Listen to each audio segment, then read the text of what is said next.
All right, welcome in. We are live for Game 2 of the NBA Finals. Will the Miami Heat be able to even up this series at 1-1, or will the Denver Nuggets get out to a 2-0 series lead and continue to play flawless and amazing basketball? You're watching NBA Now by Chat Sports. I'm Chase Sr. No matter where you are, how you're tuned in, we appreciate all of you for making Chat Sports your home for the NBA Finals coverage here during the 2023 season. It's going to be an awesome game, I believe, because I do think that Miami, with a couple of days of rest, able to game plan, rejuvenate after that Game 1 defeat, are going to come forward with a really good game plan, and we're going to be breaking it all down here on the show. We are also live on our brand new Miami Heat channel led by the fearless Nick Roloff. It's the Miami Heat Report. For everybody watching over there, Heat culture. That is what's up. Let's start with this. We're emanating live from the Chat Sports studios in Dallas, Texas, but we have people watching us from all across the globe. So where are you watching from? Let us know, and we'll start to give you some shout outs here. Vincent Sorletti is back in the house. We have Venom Sosa saying, let's go Heat. Yassel plays, come on Heat, please. Cam saying Nuggets in 5. Florida's in the house, Columbus, Ohio. We have Earth once again here, and people are going to continue to watch us from everywhere. Every pocket of America, but also all across this great globe. Let's go Nuggets from Japan, from Sagero Gleanback. You love to see that as well. And we'll also ask you, with about 15 minutes until tip here during our pregame show, who you got for Game 2. And with that, Rolly comes on the screen as well. MIA for the Heat, DEN for the Denver Nuggets. Rolly's done a great job building up our new Heat channel. Rolly, they're down 1-0. Your level of confidence on a scale of 1 to 10 that they can match this series up at 1-1 tonight? Honestly, level of confidence to win tonight, I'm going to put it at a 5. Okay. I'm not feeling too good. We're talking about a Nuggets team that was 34-7 in the regular season at home, the best record at home all year long. And then what have they done in this postseason? They're 9-0 as well. The Nuggets have been sensational playing at their home arena. So it's a tall task for anyone to walk in there and get a win. I told Chase this. I've told other people this. I'm the Miami Heat fan here. I will not panic until the Heat lose a game at home. To me, I think the Heat, all they have to do is obviously have to steal one in Denver and then win all 3 games in Miami to win it. I picked the Heat in 7 because I think that 7th or that one stolen game will come in a potential Game 7. So I'm not panicking until Miami loses a game at home. But there is something to be said about the Heat holding the Nuggets to 104 points, which is one of their lowest outputs this entire postseason, and you still lost by double digits. I know it's mostly because of the Miami Heat shooting struggles in Game 1, but that is a little bit concerning. Yeah, in our postgame show, we were talking about some of the defensive changes that the Heat made, especially in that second half, and it also came down to the fact that the Nuggets were red hot in the first half from the field and then cooled off a little bit.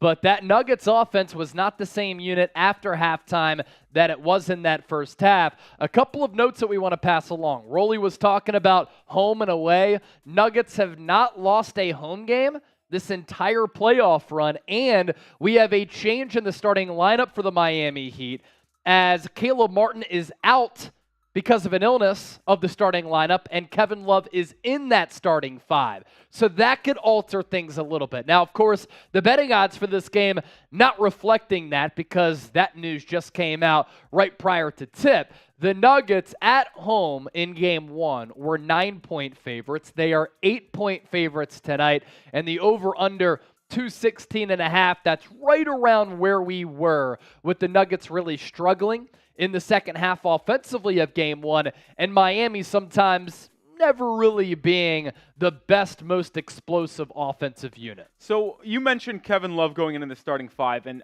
although I am on record saying that I don't think Kevin Love was really playable in that series against Boston because they would run a 4-out offense alongside Al Horford or Robert Williams, mostly in that series. So what do the Nuggets do, though? And you saw in that early first quarter of Game 1, the Heat would get switched on where Aaron Gordon would be defended by Max Strus or Gabe Vincent or Caleb Martin, and Aaron Gordon was simply too big. So what I expect the Heat to counter with Kevin Love inserted into that starting lineup, They will likely have Kevin Love stick on Aaron Gordon, and whenever there is a screen, they will fight through it, keeping Kevin Love on Aaron Gordon. If you're going to live with Aaron Gordon mid-range to three-point jump shots, that's fine. But you can't let him get inside with easy layups and easy dunks like he did all first quarter and first half of Game 1. I think that will be the main change. I honestly think Kevin Love will play a major role here because he can also space the floor. Yeah. His shooting has been spotty this postseason run so far, but if he's able to hit his threes, that unlocks another level for this Heat offense. Yeah, we were also talking about Kevin Love during that Game 1 because in the first quarter, Aaron Gordon had 12 points, and he was really good. And every time he was matched up against a Max Strus, a Gabe Vincent, somebody smaller than him, they gave him the rock. He was able to go to work down low just because of the size advantage that he had over some of the Heat players that were defending him on some of those switches. And I had asked Rolly at the time, do you think about putting Kevin Love into this game so that he can at least put a body on Aaron Gordon? Now, Gordon at this point, a lot faster and explosive than K-Love, but can K-Love kind of come up with a little bit of that playoff adrenaline, turn back Father Time to a certain degree, and at least halt him or make his job a little bit more difficult? Because Aaron Gordon was definitely the tone setter of that first game in the NBA Finals for the Denver Nuggets. If you're ready for Game 2, we want to make this the best atmosphere outside of being at the actual game, and what that includes is bringing as many people in here as possible and making noise in the comment section if you're not actually at the game. So we have 104 people watching live right now. Can we get to 50 likes here in the next minute? 50 likes over the next minute is what we're shooting for here. If you're ready for Game 2, that's why you're here, right? Then do us a favor, hit that thumbs up icon, like the video. The more people that like it, the more people that come in, the bigger the party that this becomes. And if we get a $50 super chat, I have a cold drink waiting here. I am down to shotgun that if we get a $50 donation if you want to send us a tip. So if you're ready for Game 2, make sure you like the video. We're up to 30 likes already. Let's get to 50 over the next minute. You're a diehard NBA fan. I want you to show it right now by liking the video. 30 seconds in, 17 likes to get to that big number 50. A lot of storylines to talk about in this game as well. And, of course, keep the comment section going. Subscribe to the show as well. Nikola Jokic, a little bit slow to start that Game 1, and then he ended it really strongly in that fourth quarter. A couple of big buckets as the Heat were kind of threatening. They got that double-digit deficit down to 9, but then the Nuggets just too much, able to extend on that. Jamal Murray was excellent all throughout that game. I also thought this was interesting that Mike Malone, the Nuggets head coach, basically had said, look, we're going to live with Bam Adebayo taking 25, 26 shots. We'll let the Heat do that all day. I want to see if Miami has a little bit of a different strategy offensively tonight, and I do think it begins with something simple. Jimmy Butler just being a little bit more aggressive. Yeah, you're right. Michael Malone did come on say that, and when Bam takes 26 shots, I'd have to double-check this, but I have to imagine that is one of his most shooting nights I've ever seen regular season or postseason. He is not a shoot-first center, and him taking 26 shots was something that caught my eye.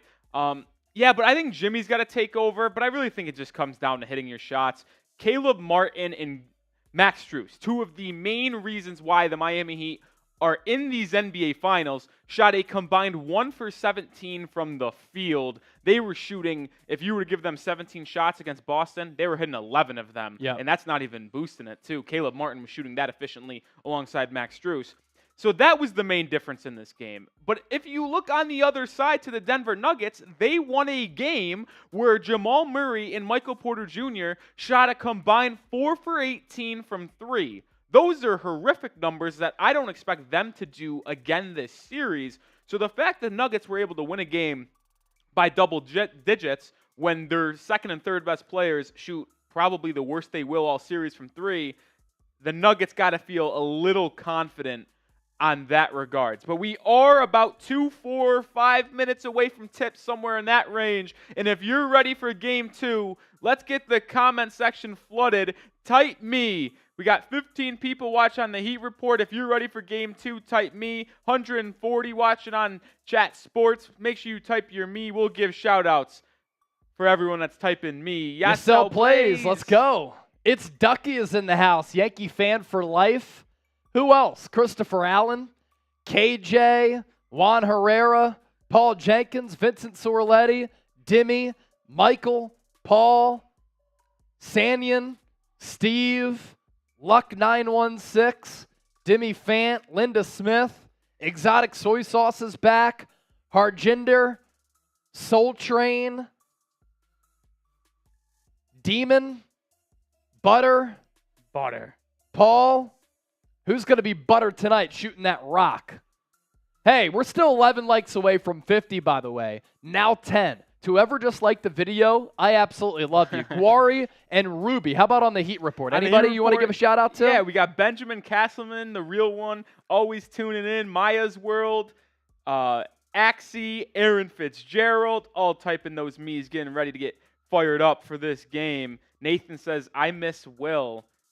He was rooting for the Celtics, so I don't know why you were missing him last series. Oh, yeah, that's right. Yeah. Christopher Allen, it's Ducky. Ruby Patel. I know we have people watching from literally all across the globe, so if you're ready for this game too, type me down in the comment section. Yankee fan for life. Chase, I'm attending Lower Merion High School. It's my freshman year. Nice! I'm from Westchester, not far from you, Yankee fan, although you're not a Phillies fan, so I'm a little bit disappointed in you. Steve, Minnesota Vikings fan. Steve, me. Nice. Watching from Hamilton, Canada, from Slurm, a.k.a. Canada. I love the lives from Ruby. Thank you. We love you. Here's a heart to you. I'm also going to send you a heart in the chat right now. I'm putting a couple hearts in there. It's Ducky's always hanging out with us. 43 likes. Can we get to 50? We have 160 people watching live, 43 likes. The fact that we only have 43 is a little bit disappointing. So continue to hit that thumbs up icon and like the video. You can share the video as well. Gary Sanderson, big UConn guy. Hey, Chase, what free agent at the time are we like, and why did he get that much? Proves us wrong, like Jeremy Grant and others. I'm not sure what you're trying to say there, Gary, but if you want to simplify that message a little bit, certainly let me know. Garrett Winward, also in the chat. He's going with the Denver Nuggets to win this basketball game. You can get your votes in our live poll as well, but most importantly, get those game predictions into the comments section as well. Who you got for game 2? 53% Denver Nuggets, 46% Miami Heat. KJ21 had said Nuggets all the way. I'll say this, on the Heat Report, which you'd expect that live poll number to be a little higher because they are Heat fans, they're riding with their crew. Not so fast, my friend. 59% people picking the Heat to win on the Heat Report chat, which is honestly low numbers. I remember in the pregame against the Celtics, almost every game they were at 80, 90%. So Heat fans a little less confident against this Denver Nuggets team who just look so overpowering right now. Paul Jenkins, is Tyler Herro playing tonight? Tyler Herro is not playing tonight. It is still, at least in my mind, he will be likely to return in Game 3 on Wednesday in Miami. Woj had that report before Game 1 that he was eyeing a potential return tonight. Evidently not the case. So we'll have to wait to see if he can come back on Wednesday. And I'll have to see how this game goes, but if you're just staying on the Tyler Herro front, I really do think the Heat need his scoring. And what the Nuggets have done defensively early on in this series, a.k.a. one game, they've played a lot of drop coverage on screens, which has allowed Bam Adebayo to get more involved. And the reason why he took so many shots, because they put drop, they gave him the ball and momentum, let him attack Jokic, whether it be on a nice little floater, pull-up, or attack at the rim. Right. But if you run drop with Tyler Herro and Bam, Herro's not afraid to either take that little teardrop or pull up step back 3 or step back midi, and we know Herro has that stroke. Pause. But either way, I think Herro and Bam's pick and roll against this Denver defense could be very effective. So if Herro comes back on Wednesday and is even 80% healthy and will be effective in this series, he will be able to tear up this Nuggets defense as of right now. Yeah, and to answer your question, so Tyler Herro not playing. There's also a change in the starting lineup where Caleb Martin is out of the starting 5 because of an illness. He is still going to play. He was warming up with Miami. Kevin Love is in that starting 5. And I also think that Tyler Herro's impact offensively could come at a critical juncture for Miami. They're a little bit of an offensive challenge team. when they have to go up against a team that has a high-octane offense like Denver. Against Boston, they were able to dictate the game, slow it down a little bit. The New York Knicks play defensive style, so the Heat's offensive flaws weren't exacerbated like they were against Denver. But if you get a Tyler Herro back, sometimes he just bails you out sometimes, and that's the bucket getter who could go on a heater to allow you to go shot for shot, make for make with Denver. So I do think his presence is going to be important if he's able to come back at some point in Miami. And we saw the Warriors, who are the defending national champions, obviously won't be happening again. But I will say this, I've compared Tyler Herro to a slightly better version of Jordan Poole, and you saw how effective he was in the finals last year against the Celtics. So I think Herro could play a big role, potentially games 3 through 7, if the series goes that far. Gary, I saw your question, but this game is about to start. We'll try to get to that a little bit later about NBA free agency, but this game is about to begin. The rally towels are out at Ball Arena in Denver. Nuggets going to be rocking their navy blue jerseys, same as game 1, but the Miami Heat switching up the jerseys in the white threads tonight. They do win the tip. Bam Adebayo has it down low, fakes right, goes left, mid-range pull-up, no good. Nikola Jokic with his first of many rebounds tonight. He'll push and bring the ball up, goes into the lane, couple of long strides, layup, no good. Outlet pass from Kevin Love to Strus. Strus in transition is fouled by Kentavious Caldwell-Pope. Miami will, of course, retain the rock. And that's a little bit of a difference there with the pace with that K-Love outlet pass right there. And, they actually did not call that a foul. Max Strus was looking for a foul, didn't get it. But Kevin Love will be very effective. Strus lines up a 3, and it's good. And if you know from the game 1, Strus 0 for 9 from 3, hits his first one tonight. Yeah, good little action there. Strus inbounded the basketball to Adebayo right about that left elbow. Then he came off the action to the left wing, got it back, and was able to knock down that 3. And he went 0 for, as Roley said, in that game 1. So it's key for him to get off to a good start. Nuggets here with the rock. Jokic is going to take a 3. That's well off the mark. Jimmy Butler rebound. And we're a minute in officially. Heat with the 3-0 lead. We'll see if Butler tries to hunt his shot more tonight. Gives it up to Vincent. Vincent just beyond that free throw line. He drains it. So Miami, 2-2 from the field so far, 5-0 early advantage. They did not have many leads in that game against the Nuggets in game 1, so this is positive to start. Aaron Gordon out of the high post. Up top to Jamal Murray. Step back 2. That's off the mark. Another Heat rebound. Adebayo will now push. Finds Butler in the far side corner. Heat moving left to right offensively. Nuggets right to left. Butler comes off the screen, into the lane, dives in, no good. Tip out rebound goes to Kentavious Caldwell-Pope. Nuggets have numbers. Michael Porter Jr. thought about a 3. Pull up from the elbow, that's short.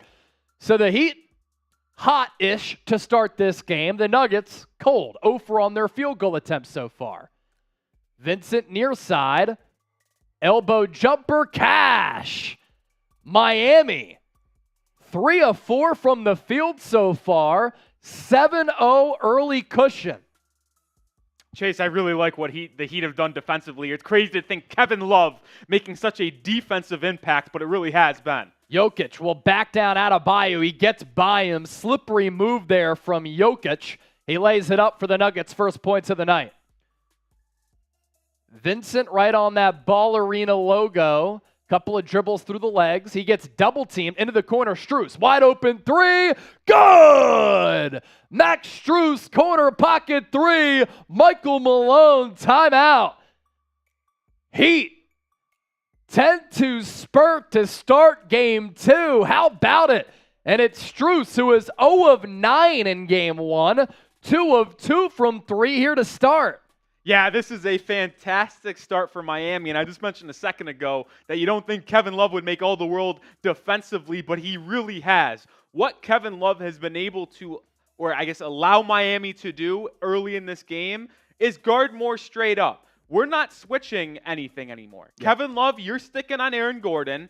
Bam, you're sticking on Jokic, and then you can switch 1 through 3 between Strus, Jimmy, and Gabe Vincent on Murray, KCP, and Michael Porter Jr., but they're really sticking Bam on Jokic, Kevin Love on Aaron Gordon, and say, there you go. You know what? If they have to switch between Bam and Kevin Love to go on Aaron Gordon or Jokic, I guess they'll live with it, even though Jokic would tear Kevin Love up. He's at least got the muscle and size to give Jokic a little bit of pushback.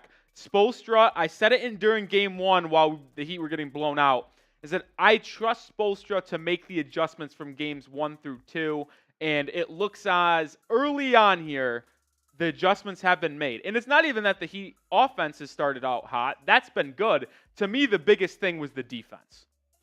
You think that Erik Spoelstra is one of the 150,000 people who joined us for Game 1 when we kind of talked about K-Love, and maybe that could be a guy who could at least make the Nuggets think a little bit more offensively? You put him on Aaron Gordon, that changes things to a certain degree. So far, so good for Miami. And the one thing that my eyes just point out to me and flashed in big red colors was that Aaron Gordon caught it on the left wing at the three-point line. Where was his man Kevin Love guarding him? Kevin Love had a foot inside the paint. It is a clear message, even though Aaron Gordon played fantastic in Game 1, Erik Spoelstra clearly told his guys, Aaron Gordon, if he's going to shoot 8 3-pointers a game, we love that. And it's clear that that is their game plan early on in this game. So 10-2, Heat up early here. They were frigid to start Game 1 from the floor, and the Nuggets could not miss, especially in that first half. And it's funny how things have changed a little bit throughout the first about 3 minutes to start this game, because we had said in the pregame to Game 1, when we were kind of doing a series preview, like if the Miami Heat are able to win this playoff series, it's because they come up with some tactical, masterful defensive game plan to stop a Nuggets offense that literally nobody's been able to stop all year. That's why the Nuggets had the best record in the NBA. That's why they've been so good and flawless offensively throughout the playoffs so far. I understand it's early, but these are the adjustments that Erik Spoelstra has made that now Michael Malone is going to have to counter in this ball game as well, with his team down by 8 coming out of the timeout. And then flipping it to the offensive end, I mentioned Tyler Herro's ability to destroy the Nuggets zone or drop coverage on pick and rolls, which if you don't know what that means, quick little Q, or I guess X's and O's session. A drop coverage is when the big man on a pick and roll, when his man sets a screen, the big man plays back and then just allows the guard, he can either pull up or it just allows them not to switch and you're not hedging. So when you're playing drop coverage, it allows the guard to get into those nifty little areas and been able to hit a nice little jump shot from the mid-range game. And what has Gabe Vincent done early in this game? He's found himself wide open at the free throw line twice for jumpers, and he's knocked down both. Those will be there because that's the style the Nuggets play on defense. I think it's all about the Heat hitting their shots because I actually believe they got good looks in Game 1, just couldn't connect. They're hitting them early on. I like the patience that Vincent has offensively. He kind of carves his way into the lane in order to get some vacant space for him to chuck up a jumper. Here he has it again. He's going to kick it out to Adebayo. Dribble handoff. Max Strus. He's 2 of 2 from 3. Misses that one. Michael Porter Jr. rebound. Gives it up to Murray. Murray misses slightly. Kevin Love rebound. And the Nuggets' offensive woes continue. They couldn't score in transition there, led by Murray. Adebayo matched up against Murray. He's going to back him down. Jokic shades over, and Adebayo misses. Kind of felt Jokic on his back hip. Aaron Gordon, guarded by Strus. He exploited this mismatch in Game 1. Can he do it again here in Game 2? He's going to go to town. Hangs in the air. Blocked by Love on the help side. Kevin Love's impact early. It's profound here. Big-time play by Kevin Love there. And on the offensive end, though, that's the thing that's so frustrating with Bam. He can look good some days, and then there's also days where he misses an easy jump hook over a 6'2 guard. Inbound goes to Jokic. Top of the key here. Dribble handoff, MPJ. He tries to finish despite some contact with Kevin Love, and it's going to be a charge on Michael Porter Jr. So far, so good for Kevin Love. He might be graying with his hair. He's looking young and spry tonight, making an impact. And that's one thing that Kevin Love does exceptionally well on the defensive end. Is he slow-footed? Yes. Does he have that vertical rebounding leap he used to? No. But he can take charges, and he's so smart with his basketball IQ. He knows where people want to go and what their tendencies are. Great play by Kevin Love. Gabe Vincent, alley-oop to Butler, a little bit too high, goes into the corner to Kevin Love. He'll reset. Shot clock at 5. Vincent from inside the left wing, a lot of contact, whistle silent. Murray picks up the air ball into the corner. Contavious Caldwell-Pope, 3, bottoms. Finally, Denver able to knock down a triple. And Denver gets the lead to 10-5. Adebayo pull up, cash. Nothing but nylon there for Bam. Excellent in that game 1, on the board here in game 2. That's the things that's so confusing about Bam. He can hit that little pull-up midi jumper off the dribble, but can't make a layup over Jamal Murray. Yeah, 26 points in game 1 for Bam. Jokic will now try to back him down. Baby hook, alley-oop to Gordon. Throws it down for the hammer. It looked like Jokic was going to go up for the shot. Instead, he directed the ball to the left of the rim. And that's something that the Heat didn't do that often in game 1. They doubled Nikola Jokic. Kevin Love sent the double. Great backdoor cut there from Gordon, too. I don't think the Heat can double Jokic, because if you double Jokic, you've clearly seen he is a more than willing passer and one of the probably top 5 passing players in the league, regardless of position. I don't think they can double him because it'll just result in 2 easy shots for the rest of the team. Hell of a play from Jokic, too. We'll break that down in a second. Butler backs down Murray, tries to get some contact. He does. So Jokic's back was to the basket here. Basket was here. He saw with his peripheral vision that Aaron Gordon was cutting this way, and then he turned around and threw up the alley-oop to Gordon. Only Jokic sees that play developing right before it happens. I mean, that was next-level anticipation right there. 811 people watching us live on our main Chat Sports YouTube channel. 76 likes. That's a crime. Make sure you hit that thumbs-up icon and you like the video. We have Jimmy Butler going to the free throw line. He is scoreless as of right now. Game 1, 0 free throw attempts for the second time this year. He gets to the line about 5 minutes into this ball game. Yeah, and that's something to note, Chase. The Heat only shot 2 free throws as a team in game 1. That is the lowest amount in an NBA Finals game in history. Jimmy Butler took the blame for that. He averages about 8 to 10 free throw attempts a game this season. He said that he will look to get to the line early and often at the podium. And he gets to the line early and often there. 2-2 at the line there for Jimmy Buckets. 14-7 Miami lead. Murray will try to drive. He gets double-teamed. Turnover. Butler picks up the loose change. Finds Adebayo. Adebayo will push. They don't have numbers. Adebayo pull up, and he gets the friendly roll. Soft touch there on the jumper. 16-7, and once again, Bam finding his shot here in the early going. Gordon from the high post on the Denver side to Jokic. Jokic to KCP. His floater is off the mark. Bam rebound. He kind of tried to extend his leg to get the foul. No foul called. Bam up top. Shoots it to his right to Butler. Butler doesn't take the screen. Instead finds Bam in the middle of the lane.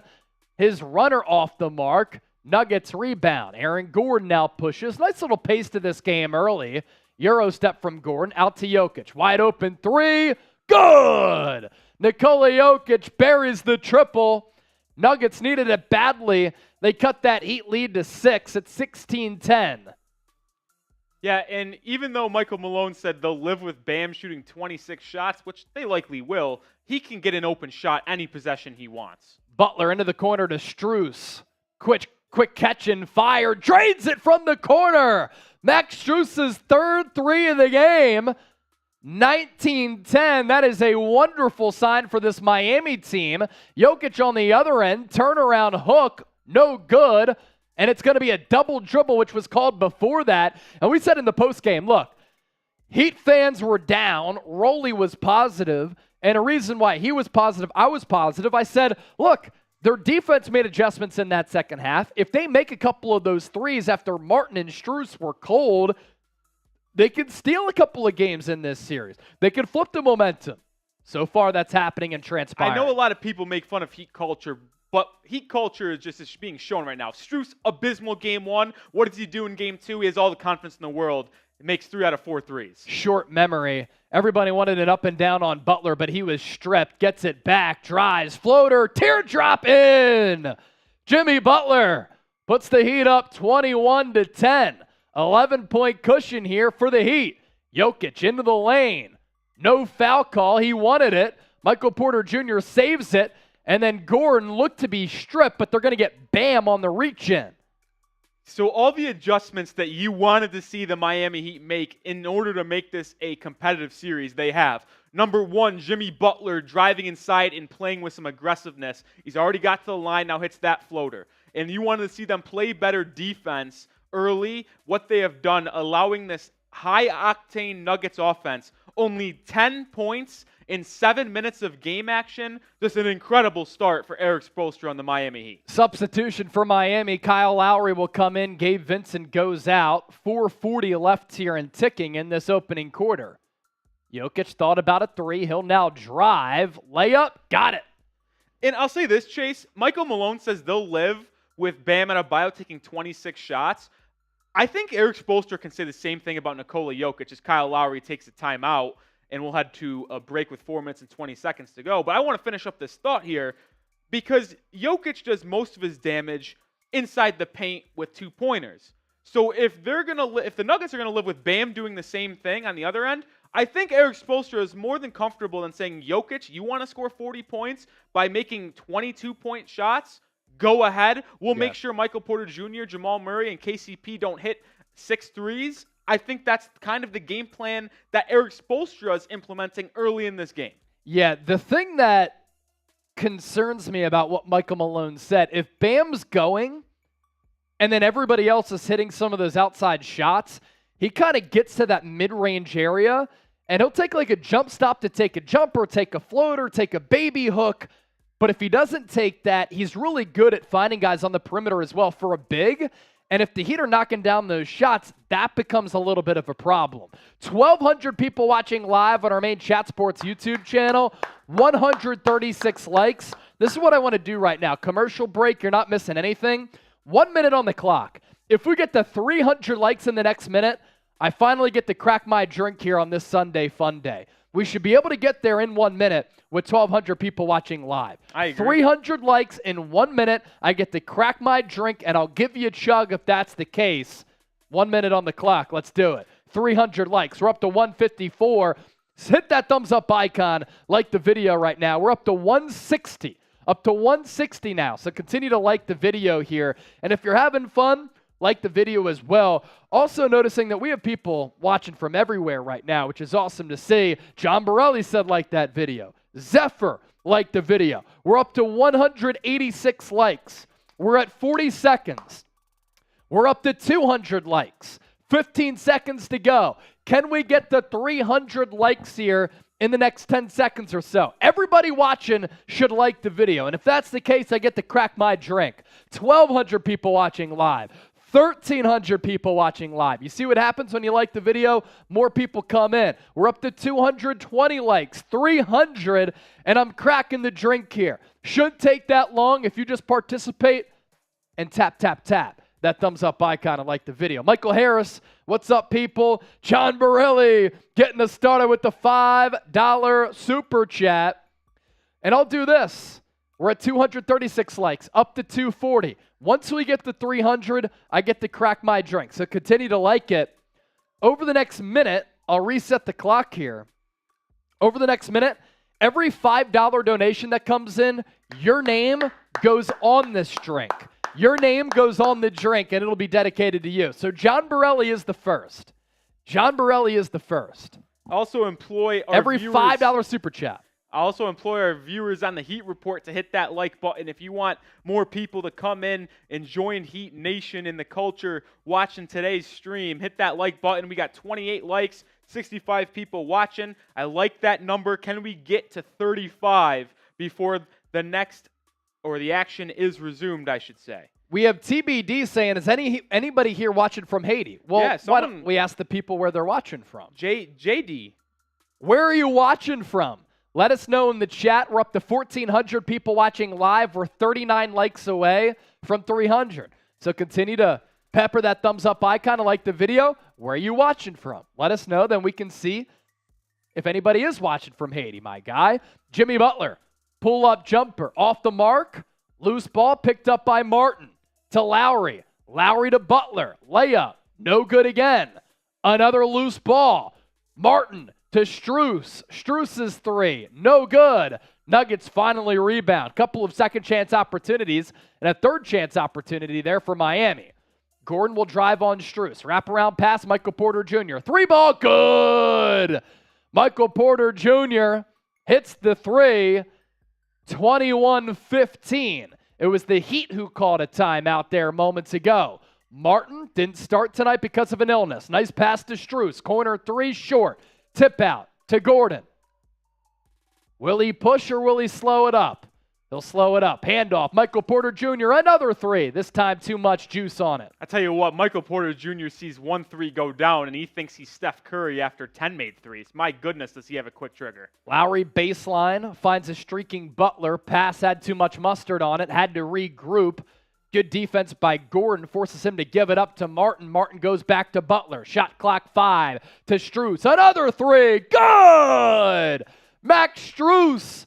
He's on fire here. No pun intended for the Heat here in this first quarter. 4 triples for Strus. And the fact he's taken 7 in the first quarter is even more ridiculous. No short-term memory for Max Strus. No doubt. He erased that game 1 awful effort. Jokic fouled. Nuggets will retain possession here. We had another super chat come in. Oh, Alexander! European currency. Let's go. So Alexander, John Borelli, they go on the drink, but here's the deal. I can't drink it until we get the 300 likes. We're 31 away. Like the video with 1,400 people watching live. Alexander, we appreciate that, my guy. And it was his first ever super chat. First time super chatter. That's why we had the animation here. Alexander. We appreciate you, Brody. Nuggets inbound. Jokic has it top of the key. Guarded by Zeller. Finds Murray. Murray right around that right elbow. Bounce past Jokic. Long two. Good. Jokic. Another field goal. Heat within 7, or Nuggets within 7, 24-17, approaching 2 minutes left here in the first. Little two-man game from Jimmy Butler to a streaking Zeller, lays it up despite the contact. So 2 old guys, Zeller and Caleb, making things happen. Then Bruce Brown hangs in the air, lays it in off the glass. Lowry to Duncan Robinson, who just checked in. He finds Zeller. Zeller looking for somewhere to go. To Lowry. Lowry into the corner to Martin. Martin, tough drive, hangs in the air, but it's going to be an offensive foul. I think that's the right call, Chase. Extended that off arm, I think. Yeah, he leaned in and put that shoulder in the Jamal Murray's chest to kind of disguard him, to allow him to have room for the layup. Yeah, it was clearly he went in to create the contact. Good call by the officials. Chicken wing there on Murray. So Nuggets get the ball back, down by 7. Heat up by as many as 11 here in this first frame. Murray has it far side to Jokic. He drives with some authority. Oh my goodness, how did he finish that? Can't even jump up onto a curb, but he's still able to get it to go. Jokic with 11. 5 of 8 shooting for him here in the first quarter. Butler will drive. Guarded by Christian Brown. He goes to Martin. Martin going to tee up a 3. That's off the mark. Jokic rebound. He looked ahead, couldn't find anybody. He'll push slowly. 1:09 and counting here in the first quarter. Murray doesn't take the Jokic screen at first. Now he does. 2-man game with Jokic. Out to Brown. Brown to Jokic. He's going to go to work on Zeller. What a nice turnaround move, but he missed it. Loose ball, picked up by Christian Brown, tipped out to Jeff Green, back to Brown, pump fake, drives, good, off the window. Christian Brown first points of the game. The rookie first-round pick out of Kansas has given this Nuggets team some energetic minutes so far in the playoffs in a limited sample size. Lowry has it poked away. He gets it back. Shot clock at 6. Lowry guarded by Jokic. Step back jumper. Rims out. You can sense some momentum shifting here. Nuggets down by 3. Shot clock unplugged. They'll hold for the final shot. I believe the Heat haven't scored in 2.5, 3 minutes. They've gone ice cold now. Murray near side. Game clock at 10. Comes off the Jokic screen.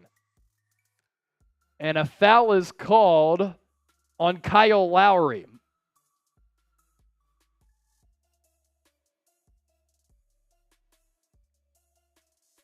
He kind of chipped Jokic a little bit. I'm not really sure. I don't know. That seemed like a pretty weak call either way. Should have probably been a play on. So 6.5 seconds left. Haywood Highsmith will check in for Miami, and the Nuggets will inbound far side. It's Jamal Murray on the inbound to Jokic. Jokic dribble handoff here to Murray. Game clock at 2. Trying to shake Martin. Step back 3. It's no good at the buzzer. What a great first quarter there. 26-23. Miami led by as many as 11. Nuggets with the surge there to end the first quarter, chip into that lead, get it down to 3. So who you got in this game too? H for the Heat, N for the Nuggets. Chime in, get those predictions in. We're 14 likes away from 300, then I can finally take down my drink. 13 likes from 300, and I can finally crack this drink. Like the video, we should be able to get there in no time with 1,500 people watching live. Do you know what the exact number is? For what? Yes, I'll check right now.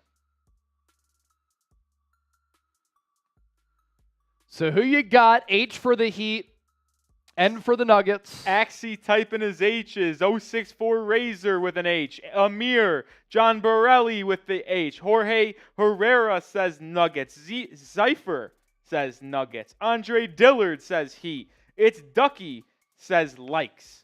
Is that the Tennessee Titans, Andre Dillard, former Eagle? That's the case. Out of Washington State, Wazoo. Ada Cruz, Miami. Rogelio, Nuggets. Ken, Nuggets. We're past 300 likes, so Rolly, you got to get yourself on screen. I got to go get the Sharpie to put some names on this drink. Then I can finally crack it for everybody.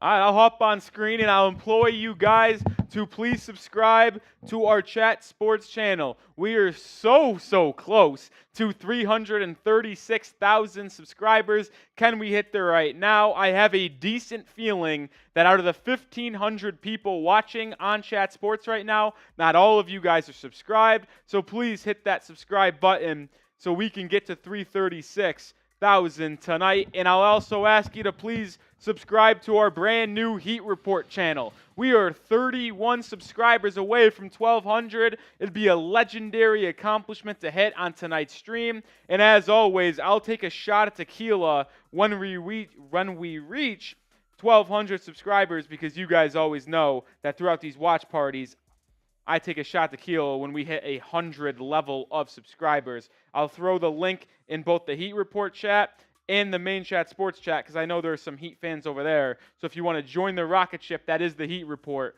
please hit that sub button right now. All right, so Heat up by 3, 26-23. Got off to a good start offensively.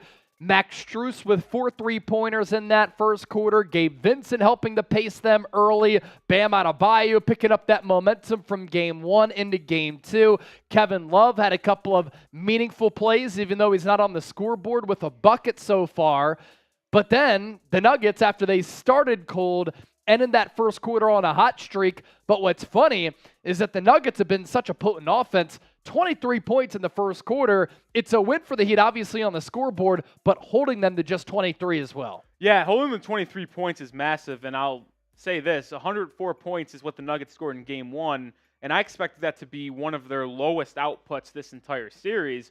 Obviously, they're on track to score lower than that now. Don't expect them to score 23 every quarter. What is disappointing if you are Miami is that you did have a 24-13 lead, I believe, yep. And you finished up the quarter, giving up a 10-2 Nuggets run to cut the lead to 3. That's obviously a little disappointing, where I thought the Heat could have opened up maybe more of a lead to help them throughout this game. Nuggets will start the second quarter with the rock. Jamal Murray has it in the corner, nearly gave it up. We got past 300 likes. Also, anybody who sends in a $5 super chat, your name goes on this drink. Right now we have John and Alexander here. You send in a 5, we'll put you on the drink, but because we got past 300 likes, I'm finally able to crack it. Chug coming up at the next break. Jeff Green lofts a pass to Jamal Murray. Murray downloaded Christian Braun. He lost it, got it back with the shot clock dwindling. He knocks down the teardrop. And the Heat went into their patented 2-3 zone there, not coincidentally, after Nikola Jokic checks out for the first time. Martin has it near side for Miami. Ball stolen away by Christian Braun. He saved it, sent it back in, but nobody home. Heat will get the rock back. Cheers to everybody watching. Thanks for supporting the show. This is an interesting time in the game here because Jimmy Butler's sitting, Nikola Jokic is sitting, Bam and Jamal Murray are the respective leaders for each squad. Interesting to see who wins the non-Jokic versus non-Jimmy minutes at the same time. It's rare that they both sit at the same time, so it is a key in this game who could win those minutes. Yeah, because the ball went out on the Nuggets side of the floor, the Heat inbound from their defensive end. Duncan Robinson lost the ball, again gave it up, and it's going to go off the foot of Christian Braun. $50 super chat. I'll shotgun one of these, by the way, if anybody wants to send one of those in. Like I said, nobody's built like we are here at Chat Sports. We're down to have some fun and give you some great basketball analysis as well. Lowry will inbound underneath their hoop. And a ball stolen again. Careless. Murray, outlet pass. Jeff Green gets fouled. The Heat have just been so careless the last couple minutes, going back to the end of the first quarter. And Christian Braun's been really active on all of those near steals or that steal right there. That's about 3 passes in a row that should have been stolen by Christian Braun, and the last one finally does get stolen. And it was Highsmith with the foul on Green. He was going up for the dunk, had that right arm hit. So Green goes to the line here. Hits the first free throw. Nuggets can take their first lead of the game with a free throw right here from Jeff Green. And I'll say this, being from the Heat's lens, it's very disappointing because I thought they came out to such a good start, and they've given up the lead fairly quickly because of careless play on the offensive end. Green's second free throw connects. So now the Nuggets, with their first lead of the game, they led by as many, or they trailed by as many as 11. Now they're up by 1. And look at this. The Nuggets have entered a 2-3 zone of their own. Martin trying to break it with the dribble drive. Outlet pass to Lowry. Lowry, 3, swish. Kyle Lowry gives the Heat the lead back, 29-27. It's really the first time I've ever seen a team go 2-3 zone against Miami. Obviously, Miami runs it, so you know they have a lot of practice against it. Bruce Brown will line up a 3. Hits! Now it's the Nuggets back on top. What a pass from Lowry to Martin. Shot blocked. Gordon. Here comes Denver. Murray will push. Passes it to Jeff Green. 3-ball. Yes! Jeff Green forcing Eric Spoelstra to call a timeout. And after a slow start offensively for Denver, now they're finding their footing here. A 16-3 Nuggets run. Crowd going nuts at Ball Arena in downtown Denver in the Mile High City. And this is exactly what I just kind of mentioned, whereas Nikola Jokic is sitting, and then what do the Nuggets do? They go on a run without Nikola Jokic to take the lead. Remember, this is already a 10-3 advantage for the Nuggets in this second quarter since Jokic just went to the bench. And if you're the Heat, that's just unacceptable. You have to be able to win and win in a comfortable margin when Jokic is sitting. You can't turn the ball over like they've done.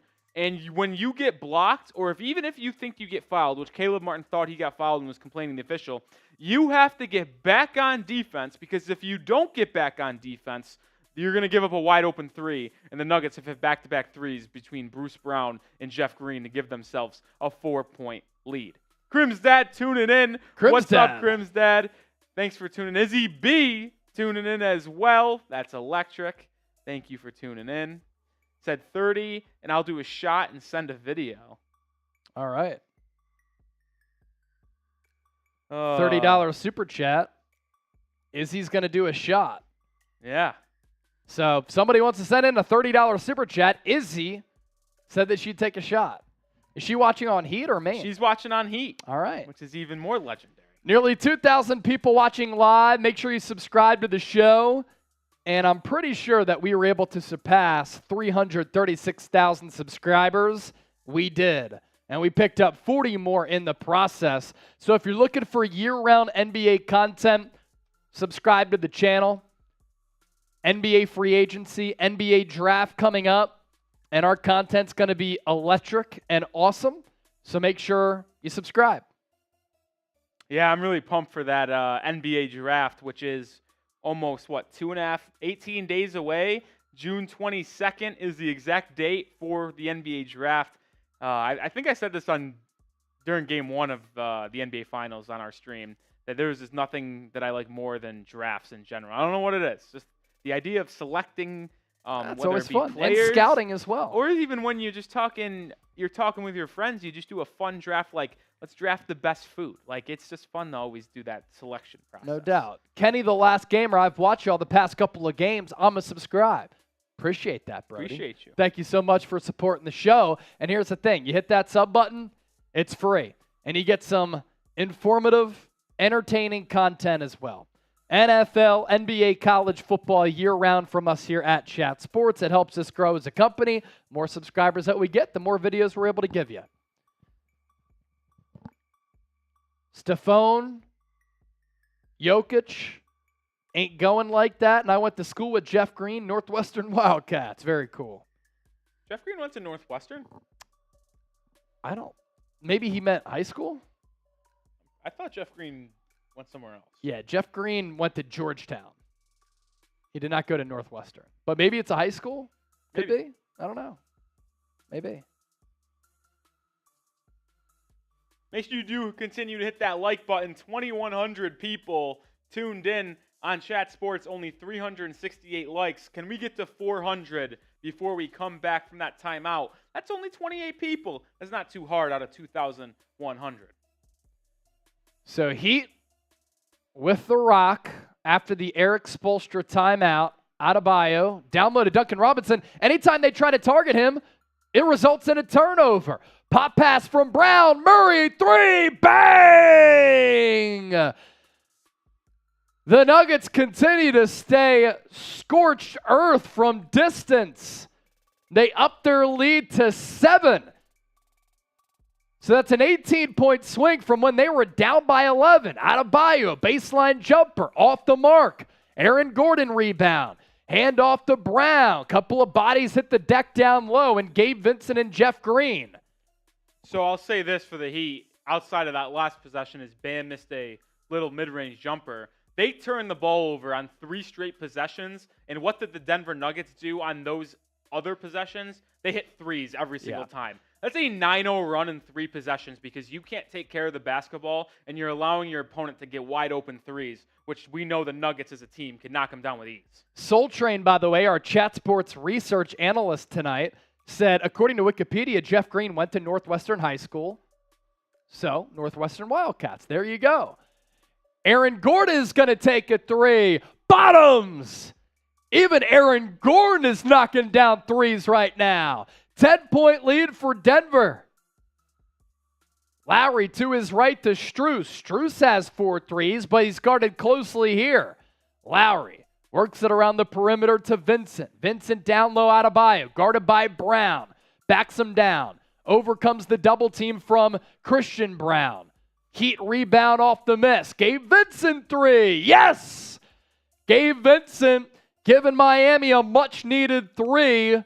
They certainly needed that one. 39-32. And Vincent is making himself a lot of money this offseason. He's an unrestricted free agent. Under 9 to go here in this first half. Bruce Brown's going to try his hand at a 3. Slight miss just off the front rim. Prior to that miss, the Nuggets were shooting 7 of 10 from 3, And the Heat, on the other way, were shooting 6 of 10 from 3. Another turnover. Murray in transition, dunks it home, and the foul! Able to yam it down despite getting swiped by Strus. They might take a look at that, honestly. Either way, Murray going to go to the line for the three-point play. Turnovers. What the Heat failed to do against Boston, and the reason why the series went 7 is because of a lot of turnovers in games 4 and 5. Doing it again here, and it's causing the Nuggets to go on this massive run. Man, Murray is lucky he didn't come down a little bit more awkwardly on his bottom half. He was able to somehow maintain his balance because he got swiped pretty hard as he was in the air and couldn't hang on to the rim, so he let go of the rim and still came down. A little bit weird, but that could have been ugly. They're not going to review it either. Murray goes to the line, connects on the free throw, and it's a 10-point lead here for Denver. 25-6 run over the last 6 minutes. Vincent takes the three. That's no good. Aaron Gordon skies for another rebound. He'll push it up the floor now. Guarded by Adebayo. Tries to beat him off the dribble. Backs it out to Murray. Comes off the screen. Guarded by Adebayo. Can he play with him with the dribble? Murray. Turnaround Jay. Smooth. Jamal Murray on one of the best defenders in the game. And Eric Spoelstra calls another timeout here. 12-point Nuggets lead. What a turnaround here. $10 super chat coming in. Let's go. Crimsdad. Thanks for another great live NBA casting. Hi, Rolly. What up, Chase? What's good, Crimsdad? Chase, teach Rolly the difference from wanting your favorite team to win and understanding the reality. Nuggets outclassing the Heat. They did in game 1. With this run, they are. But if there's a team that can come back, Miami's displayed the mental fortitude to do that. Crimsdad, cheers to you. Listen, Crimsdad. And your name's going on the drink as well. The Nuggets are shooting an ungodly percentage in the last 4 or 5 minutes from the field. I don't know what you want the Heat to do when the Nuggets are shooting damn near 60, 70% over the last 6 minutes. And I think it's an interesting story to tell, Chase, is that the Nuggets are on this 28-6 run over the last 6 or 7 minutes. You know what is one key? Nikola Jokic not being on the floor. Yep. The best, you can argue the best player in the NBA has not been on the floor in the last 5-6 minutes, and the Nuggets are being better than the Heat by a wide margin. I don't really understand on that aspect of things. Very confusing here. If you're a Heat supporter, that you can have their best player go out, and then the other team arguably gets better. Super chat, $5 or more. Your name goes on the can. Crimsdad Alexander, John Borelli on it so far. So Eric Spoelstra calling his second timeout only within the last couple of minutes because the Heat were up by 11, and now they are down by 12. So we're talking about a large swing here that has taken place throughout this first half as the Nuggets right now are just unconscious. Yeah, the Heat defense, which was so good in the first quarter, they allowed 23 points, the Heat did, in the first 12 minutes of this game. Think about that. 23 points allowed in the first 12 minutes of this game. What have the Nuggets done in the last 4 minutes and 10 seconds? Scored 21 points. Yep. They've scored almost the same amount of points they did in the entire first quarter in the first 4 minutes of the second quarter. I don't know, man. I think Kevin Love has to get back in the game, and I think Jimmy Butler has to get back in the game if you're Miami, because the way the Nuggets are playing offensively and quite frankly defensively, they forced a lot of turnovers. The Heat are just going to need to find a lineup construction that is going to be able to get them back in this game. Yeah. They just need offense too. Like the Nuggets have gone on this run, as you said, without Jokic, and Jimmy Butler's been on the sideline, and Jimmy Butler hasn't done anything in this game so far, after not really having done much in that game 1 either. Plus, Jamal Murray has just been flat out hooping in this quarter. I believe he already has double-digit points just from this quarter alone. If you like the show here tonight, subscribe, We just picked up another 100 subscribers. We surpassed 336,000. Can we get to 337,000 tonight? Look, if you're in the need and searching for some great NBA content, subscribe and let us prove to you that this is the go-to spot, because we're going to show you during NBA free agency and the NBA draft, live shows and videos every single day, multiple times per day. So we're back in action. Jimmy Butler, corner three, and he's able to rattle it home. Heat needed it badly. Jimmy Butler needed it more. Yeah, that's massive for the Heat to get a three from Jimmy there. He made a couple in game one. Going to need more of that in game two. Christian Brown getting some PT here early. He's been so active to Jamal Murray in the corner. He's countered defensively by Jimmy Butler. Murray to Jeff Green. His push shot, no good. Foul called on, I believe, Haywood Highsmith. Yeah, I mean, listen, I don't really agree with that call here. Jeff Green does a drop step move on Haywood Highsmith and goes into Highsmith. Maybe different look. Replay will show something different. But Highsmith looked to be just holding his ground, hands straight up in the air, and foul called. Jeff Green at the line. Hits the first.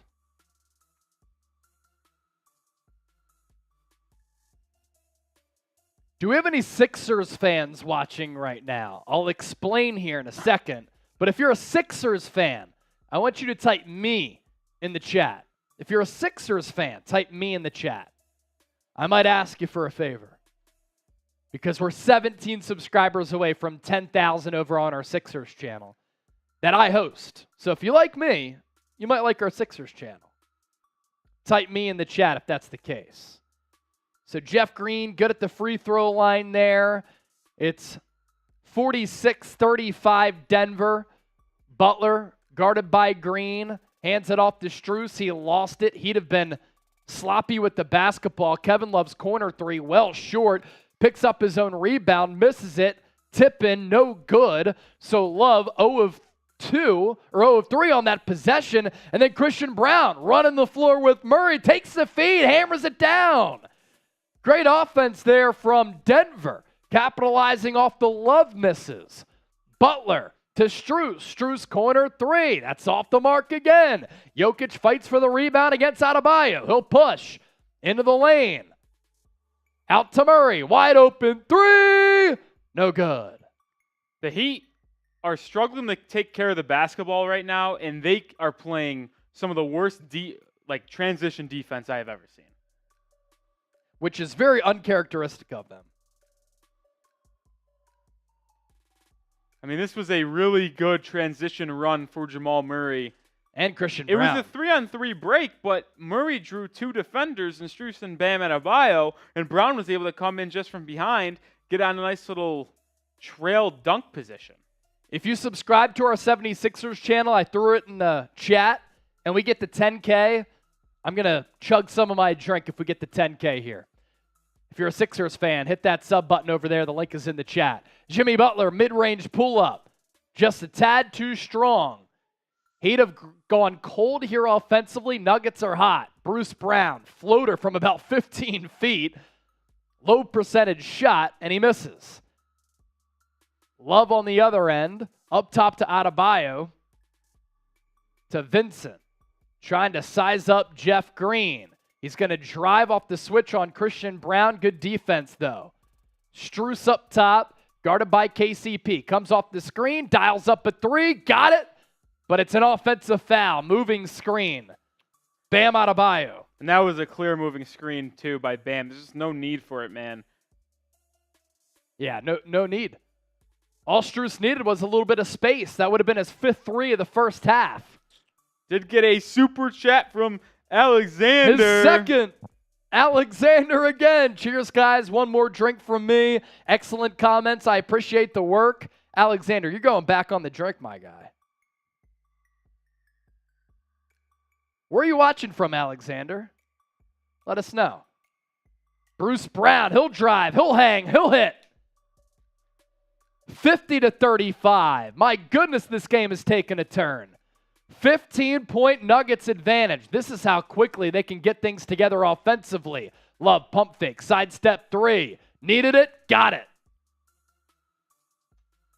I mean, the Heat are 8 of 15 from three, but and still down. Like game one, they can't score inside the paint. They shot 40% from the field and 33% from three in game one, which is just horrible when you think about how bad you have to shoot from inside the arc to have it be that close. Bruce Brown lost the ball. Good defense by Vincent, who poked it loose. He'll hang in the air. Bucket in the foul.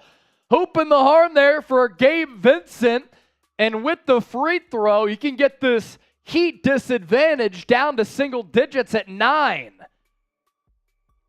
It was Bruce Brown and Jokic trying to operate off the DHO, and then Vincent poked it free, drove on Brown, who kind of went straight up, but Vincent did a good job of initiating the contact. And it looks like Denver will go call a timeout, or we'll just be going to a commercial break. So with 4 minutes and 19 seconds to go in the half, Nuggets lead by 10. We will see if we can get to 500 likes on the chat sports stream. There's 2,300 people watching, 460 likes. Can we get 40 likes by the time we return from TV timeout?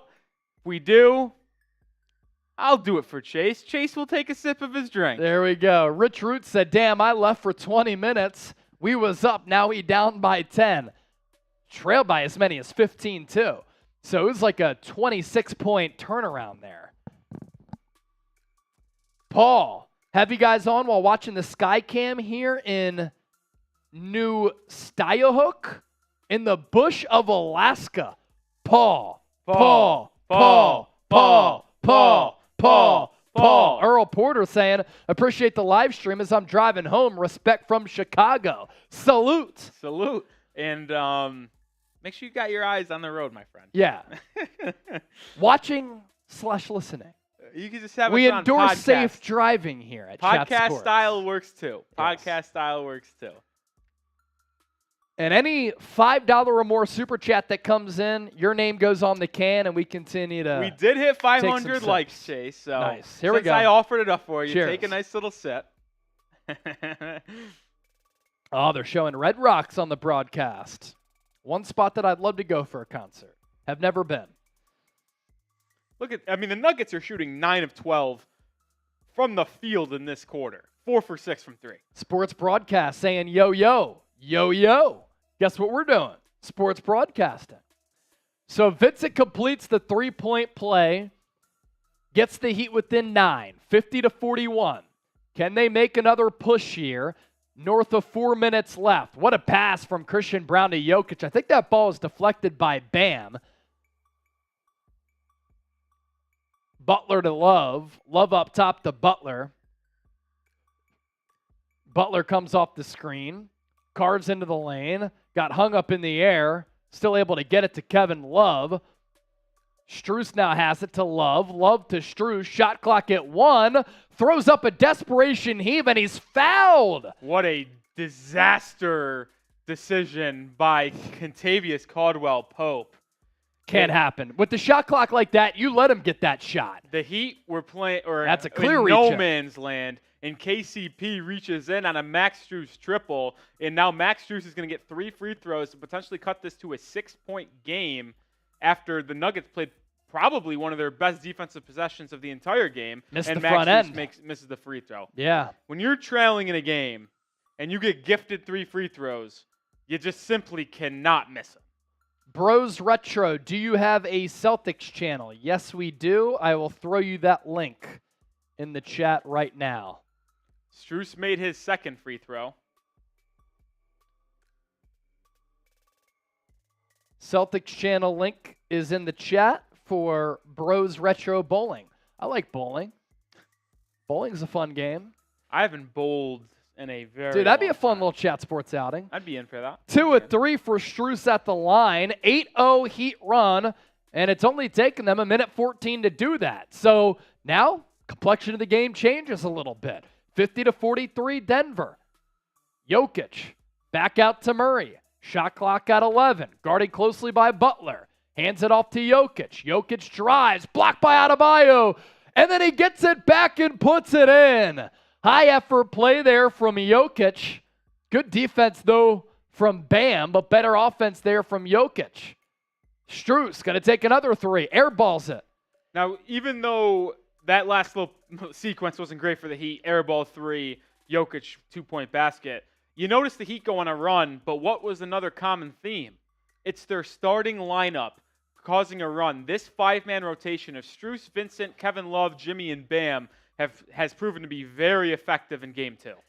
Aaron, yes, we have a Warriors channel. I host that as well. KCP, he's going to line up a three. That's no good. Jimmy Butler climbs the ladder for the rebound. Can the Heat continue to make a little bit of a push here?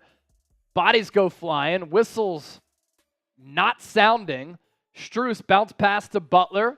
He's guarded by KCP. Backs him down. Spins off him. Layup. Yes. Aaron, Warriors channel.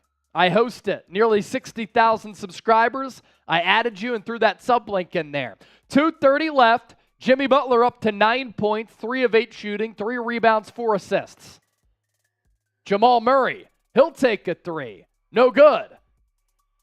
Butler down on the ground. Butler, yeah, on the deck. Friendly fire. He ran into Kevin Love, got his bell rung a little bit there. Gabe Vincent far side. Heat down by 7. Gabe Vincent, patient, floater, cookies. What a touch there from Vincent.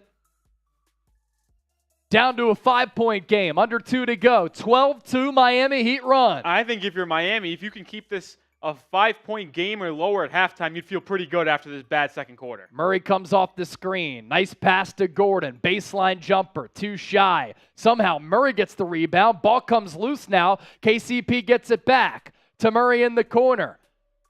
More great defense from Butler. Michael Porter Jr. Step back three from the corner. Well short. Strus, rebound. Pushes it to Vincent. Vincent thought about a three. He'll back it back out. Cross-court pass, Love. Love pump fake. Sidestep three. No good. Rattled out. I would have liked to see Kevin Love after the pump fake instead of sidestepping for three. Drive in, force the defensive collapse, and then you could get an open three that way. Yeah, kick out. Thought he rushed that shot a little bit. Plus, the sidestep three is still good defense there from Denver. Tell you what, Gabe Vincent has played an incredible Game 2 first half. Who makes more this offseason?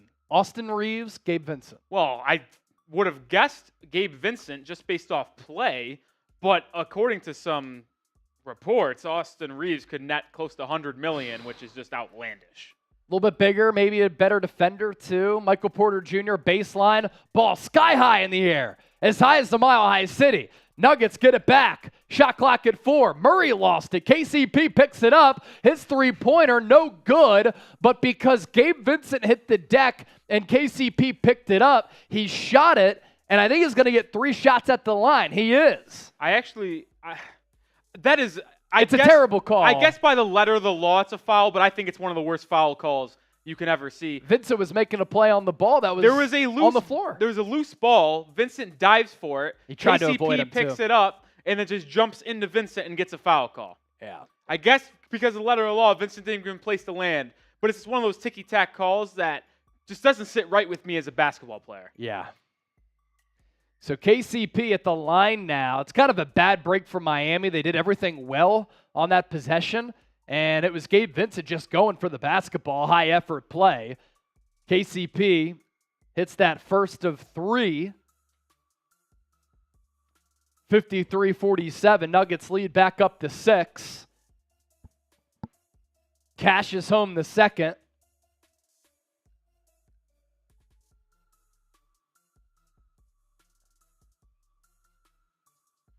KCP only 5 points. 2 from the free throw line, make it 3. So he's got 6 now. Nuggets lead extends to 55-47. Up by as many as 15? Yeah.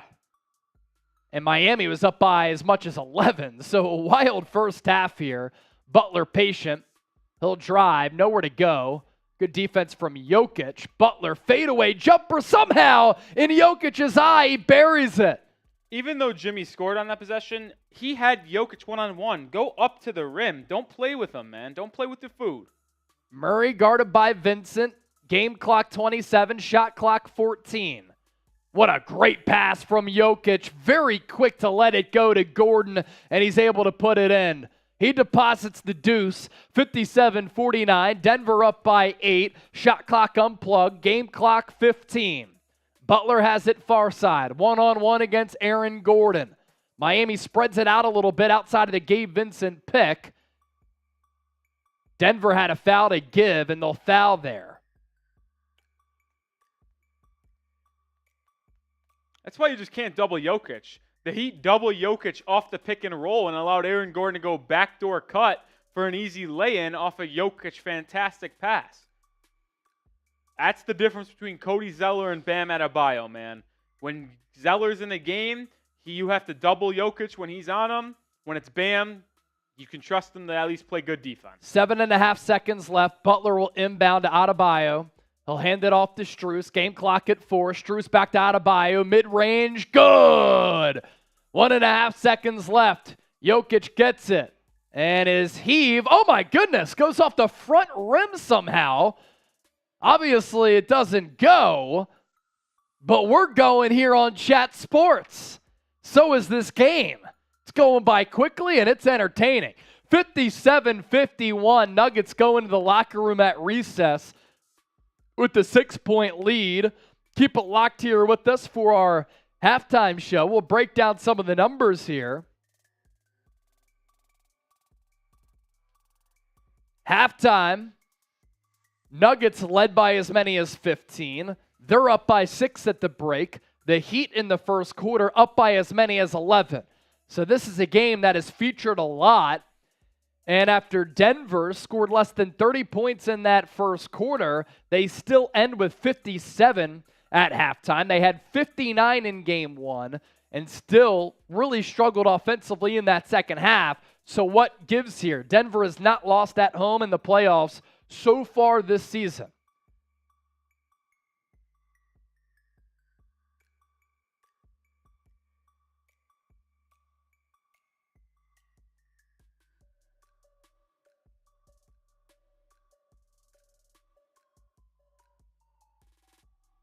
Halftime show coming up in a second. Stats coming your way. And an interesting stat I'll just say before we get to on-screen stats is the Nuggets lead by 6. Interesting number in this game that Nikola Jokic, the best player for the Nuggets, potentially the best player in the NBA, is -8 for the game. Yep. Even though the Nuggets lead by 6. You make sure these rebounding numbers are accurate, and then we can get going.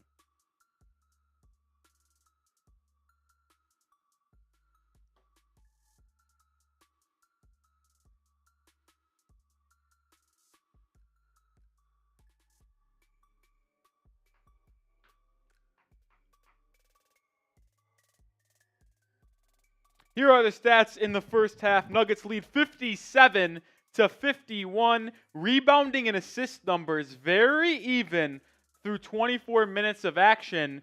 And it's just a good shooting performance from each team beyond the arc. He 8 of 17 from 3. That comes out to a solid 47.1%, which is obviously quite good. The Nuggets themselves are shooting 7 of 16 from 3. 43.8% from the field, which is quite good as well. But then here's the struggles for Miami, which just continues to be a puzzling piece of their offense.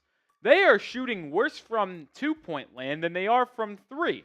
They're shooting 47% from 3, yet 44% from the field. Yep. If you tell someone who watches basketball on the regular, or a basketball player, coach, whatever, that you're going to shoot 47% from 3 in a half, you're going to also expect that team to probably shoot mid-50% from the field because, as you see on the Nuggets side of it, their 2-point field goal percentage, or just overall field goal percentage, is much higher than their 3-point percentage. So the fact that there's a team field goal percentage lower than their own three-point percentage just shows you how much the Heat are struggling when they're taking either layups or jumpers inside the two-point arc. And I think that mostly speaks to Bam and Jimmy missing some of their two-point looks, even though I thought both were fine in the first half. This is interesting to see a team shooting worse from the field than they are from three. It's usually the way opposite.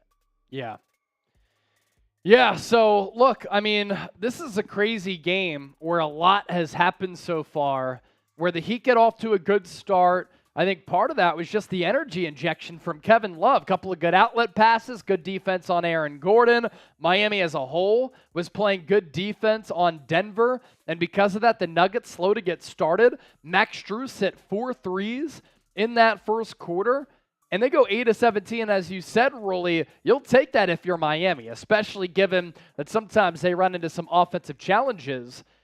Denver's slow to start offensively, but they still end up shooting 50% from the field. And what's wild is that the pace of this game dictates the field goals that have been taken.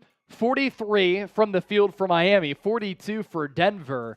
And then three-pointers, 7 of 16 for Denver, 8 of 17 for Miami. Nikola Jokic in the minus category for the plus-minus. I think he's been defended really well by Bam, but as he always does, finds a way to make an impact. 6 of 13, 13, 4, and 3. Yeah, I mean, listen, if you are telling me that Nikola Jokic only has 4 rebounds and 3 assists at half, I think you're going to be pretty happy with that. And he's not shooting 50% or better, which we know Jokic's efficiency is what is I think maybe the most crazy part about him as a player just in general, because of how efficient he is, shooting close to damn near 60% this regular season and almost 40% from 3.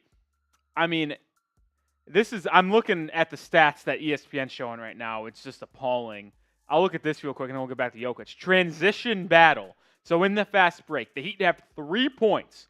Nuggets have 16 points in the fast break. That's the difference in the game. The Heat turnovers have been leading to easy buckets for Denver, and that's what that little avalanche was, funny enough, in Denver, was the Nuggets forcing the Heat to turn the ball over, getting out in transition, getting easy looks, easy threes, and knocking them down with ease. Nikola Jokic, obviously we mentioned he has that minus. He's in the negative department when it comes to plus-minus. Jamal Murray, even though he only has 8 points, has been terrific distributing the basketball and setting up others. But the 3 players that really impacted this game the most right now is 1, Bruce Brown, 7 points off the bench, 2 rebounds on 3 of 5 shooting. 2, Jeff Green, also 7 points, 1 3-pointer, 4 for 4 at the line. And 3, Christian Braun, the rookie from Kansas, 6 points on 3 of 3 shooting, and he forced 2 or 3 turnovers himself. Brown, and Jeff Green are the 3 players that have impacted this game the most for Denver. Coming off the bench, those 3 guys has been terrific. Yeah. The Nuggets have only really ran an 8-man rotation. They don't play DeAndre Jordan, the backup center. They just run a small lineup when Jokic is off the court and Aaron Gordon plays the 5. But man, this Nuggets team played outstanding with Jokic off of it. They were at one point on a 25-6 run between that end of the first and early second quarter, and Jokic was off the court for the most part of it. So I don't know what to make of it personally, Chase. Maybe you can help me break it down. But the Nuggets are playing better with Nikola Jokic off the court right now, and that's just hard to fathom. Yeah, look, I mean, sometimes when your offense at times runs through a big, and sometimes it runs through him, sometimes it runs through Jamal Murray, things can get a little bit slow. I think that Jokic, for whatever reason, to me it looks as though he's pressing a little bit, and he's hunting his shot, whereas usually he lets the game come to him. And in the process, as he's trying to hunt his shot to a certain degree, he's forcing the issue against Bam, who kind of has the length and the athleticism to either alter his shots or block him. He's been blocked a couple of times around the rim, or at least he's missed around the rim as well on top of some of those blocked shots. And I think that's why he's at that negative territory, because that leads to a miss, and then the Heat get the possession back. So it is very interesting. I think it's more of like a weird stat as compared to Denver needs to think about that going into the second half, because he does do so much pushing the tempo, operating out of that high post, the passes from the high post into that backdoor cut into the trenches in that rim area, but it is certainly interesting. I think when he was off the floor, the Nuggets were moving quicker, and when their pace is faster, that's when the Heat struggle to keep up with them. You showed Christian Braun's stats on the screen a little bit earlier. There was a sequence there for like 2 straight minutes in which the Heat tried to get the ball to Duncan Robinson multiple times. Every time they did, it was Christian Braun knocking the ball away. So he was really active for a couple of minutes that he was in. For Miami, a great sign here that we've been talking about throughout the game so far is the fact that Max Strus has gotten going.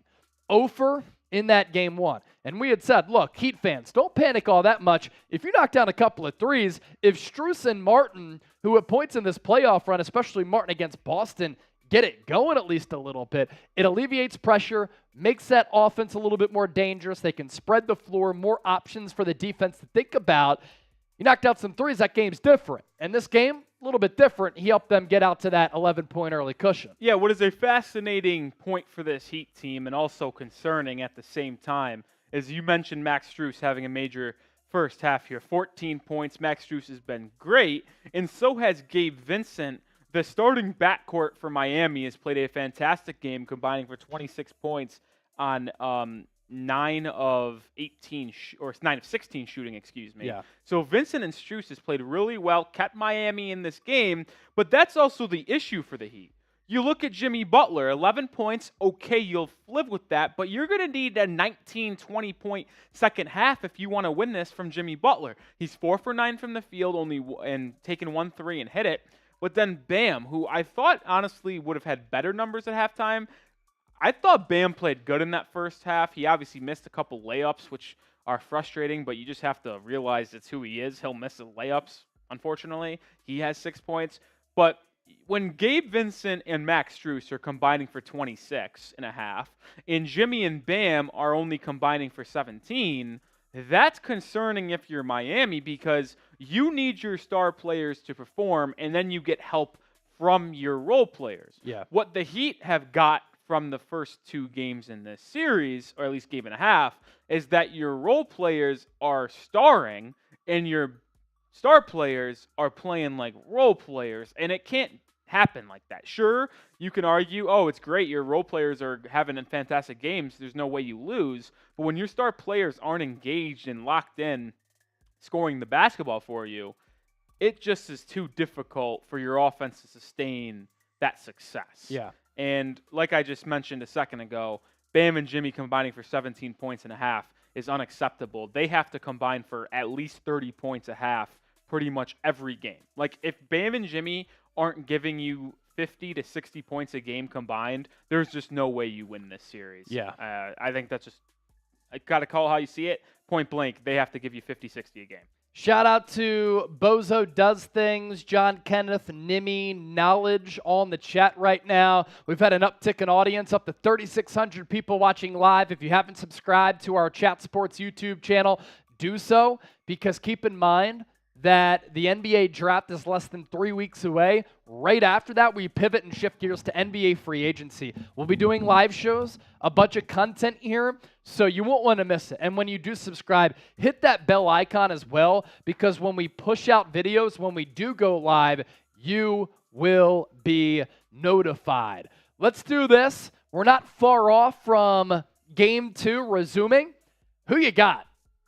H for the Heat, N for the Nuggets. We wish that you could call in and let us know, but we can give you shout-outs if you let us know right now in the comment section. Shout-out from the Philippines, from Pele. Let's go. I do not think that Steph Curry's career is dead. Come on now. Guy's 35 years old, still playing great hoop. Bros Retro Bowling. You don't have to keep spamming it. Terrence, Nuggets. Christopher Allen, Nuggets. Endex said Heat. Zal said Heat. Greg, he's going to go Heat.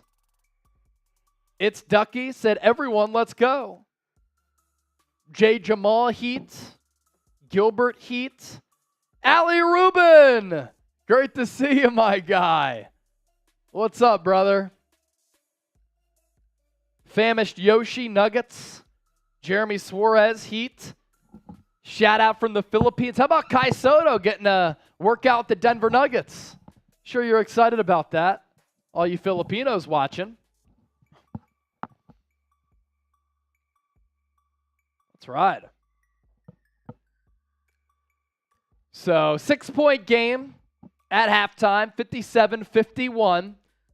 It was quite that first half. I mean, the Heat, they come out guns a-blazing there. And they take an 11-point lead, kind of led by Max Strus and Gabe Vincent, the two undrafted free agents. Bam was solid. Jimmy Butler didn't really get going until that second quarter, and they were playing good defense. Kevin Love got the start ahead of Caleb Martin, who has an illness. And Kevin Love able to make a couple of impactful plays early. Heat were looking good. But then, as every team has found out so far in the playoffs thus far, especially at home, where the Nuggets have not lost in the Mile High City at Ball Arena in Denver, they got smacked with an offensive wave from the Nuggets. And they go up by 15. So that right there was a massive swing, a 24-point swing. And then the Heat are able to battle back. So look, these two teams are here for a reason. They're both mentally very strong, and we've seen that so far in this game. Now, before we do return to action, we probably are 3-4 minutes away, maybe sooner. I want to ask if you guys could subscribe to our newly launched Heat Report channel. We already have 1,178 subscribers. We're looking to continue to grow that to 22 away from the shot? 22 away from taking a tequila shot. When we hit 1,200, I just grabbed it when I was off screen for a second there.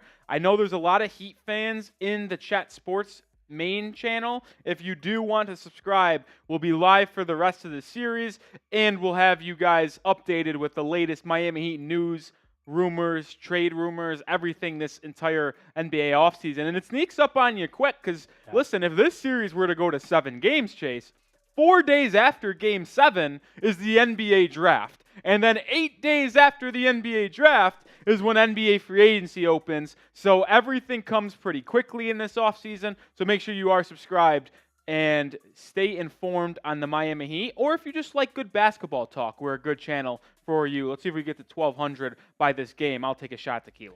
All right, here we go. The resumption of play has taken place. Denver will now move left to right offensively. Great pass from Jokic to Michael Porter Jr. He was open for a 3. He can't convert, though. Heat rebound as they move right to left offensively. Adebayo up top to Jimmy Butler. Butler, jab step right, drives left, hands off to Vincent. Vincent 3, cash! Gabe Vincent continuing to increase his bank account. He has 15 after he had 19 in Game 1. 57-54. Nuggets lead trimmed to 3. Kentavious Caldwell-Pope. Alley-oop to Aaron Gordon. He hammers it down. KCP had drove baseline, and waiting around the rim in that dunker spot was Gordon. We know he has bunnies. Legendary dunk contest performance several years ago. Butler, cross-court pass to Strus. He'll now drive. Great pass to Adebayo. Wraparound layup on the reverse. Just like the first quarter, Heat offense coming out looking good out of the break. See if they can sustain it, though. KCP. Loop pass to Jokic. Jokic trying to back down Adebayo. He's giving him fits tonight. Fakes right. Goes left. Then he hits that little turnaround. That's what makes Jokic so special. Bam played excellent defense there. It just didn't matter. Vincent, bounce pass to K-Love. K-Love 3, bottoms. How about this pace so far? This is almost exactly like the first quarter in this game. Yeah. The Heat come out can't missing from 3 and really the field to start this half.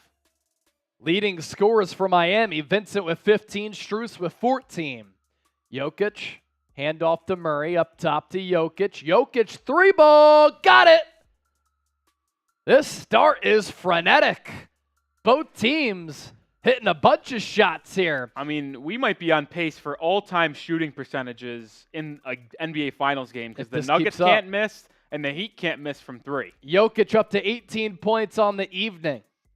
Butler to the elbow spot. Drives baseline. Nice pass. Wide open. Vincent 3. Good! What is going on? Timeout Denver. No one can miss. Has there been a missed shot this half? No. Oh, Michael Porter Jr. Yeah, sorry, the first possession. The first possession of the half was a missed shot, and then since then, no one has missed. Gabe Vincent has made a couple threes. Kevin Love has made a 3. Bam with a layup. This is incredible. Jokic with the 3. How about it? 64-62. You're watching NBA Now live here, Chat Sports, Miami Heat Report as well. Don't forget to subscribe to the show. Once we get to 1,000 likes here on the stream, I get to take another sip. So if you're having fun, hit that thumbs up icon, like the video. Who you got game 2? H for the Heat, N for the Nuggets. We have Nadifo going Nuggets, John Borelli, Heat, Banana, Heat, Brian, Nuggets, Swallowland, Pause, going Nuggets, Demunio, Heat Nation, Banana Splat, Heat, Mason, Nuggets. It's about 50-50, as is our live poll. Who you got for game 2? 51% Miami, 49% Denver. You know what, Chase? Let's actually restart this poll. I like it. Now that we are half into this game. So that was most of our pregame poll. Now let's find out where people are sitting following one half of play and I guess 2 minutes in the third quarter. Who you got in game 2? A pivotal game. Because if the Heat win this one, you are got to be feeling pretty good if you're a Heat fan. Going back home, tied at 1 against the best home team in the association. But if you're a Nuggets fan and you win this game, you're feeling very good that you're able to handle business at home against a Heat team that has always stolen one on the road throughout these playoffs. Who you got? Keep on typing H or N in the chat and vote in our live poll that just got pinned on our chat. We got Banana Splat saying Heat, Brian Coleman saying Nuggets, Wilson D saying Heat all day, Scott Shaver saying Nuggets, Ish the King saying Heat. I love it. Cypher saying Nuggets. Unknown saying Nuggets. Matthew Bass saying Nuggets. John Borelli and Beef saying Heat. Eric Gomez saying Nuggets. Steely saying Heat. It's split in the comment section. And on our newly live poll, 54% say the Heat are going to take game 2 and even this series at 1. Beef says, Nick, who I got? You said Heat. Or did I see that and you put an N? Maybe I missaw, but I thought you said an H. Laura Miller saying Nuggets. Pedro Rodriguez saying Heat. Way to get that chat rolling. Vitor, hello from Brazil. Hello. Hello. And on the Heat report, we had Izzy B saying Heat. C-Note saying Heat. GR Crushing Stuff saying Heat. Jonathan Bosco. Daniel Rodriguez. Riley Shea. Lava the Goat says Nuggets are in 4. Izzy B says Heat in 7. Izzy, that's what I predicted.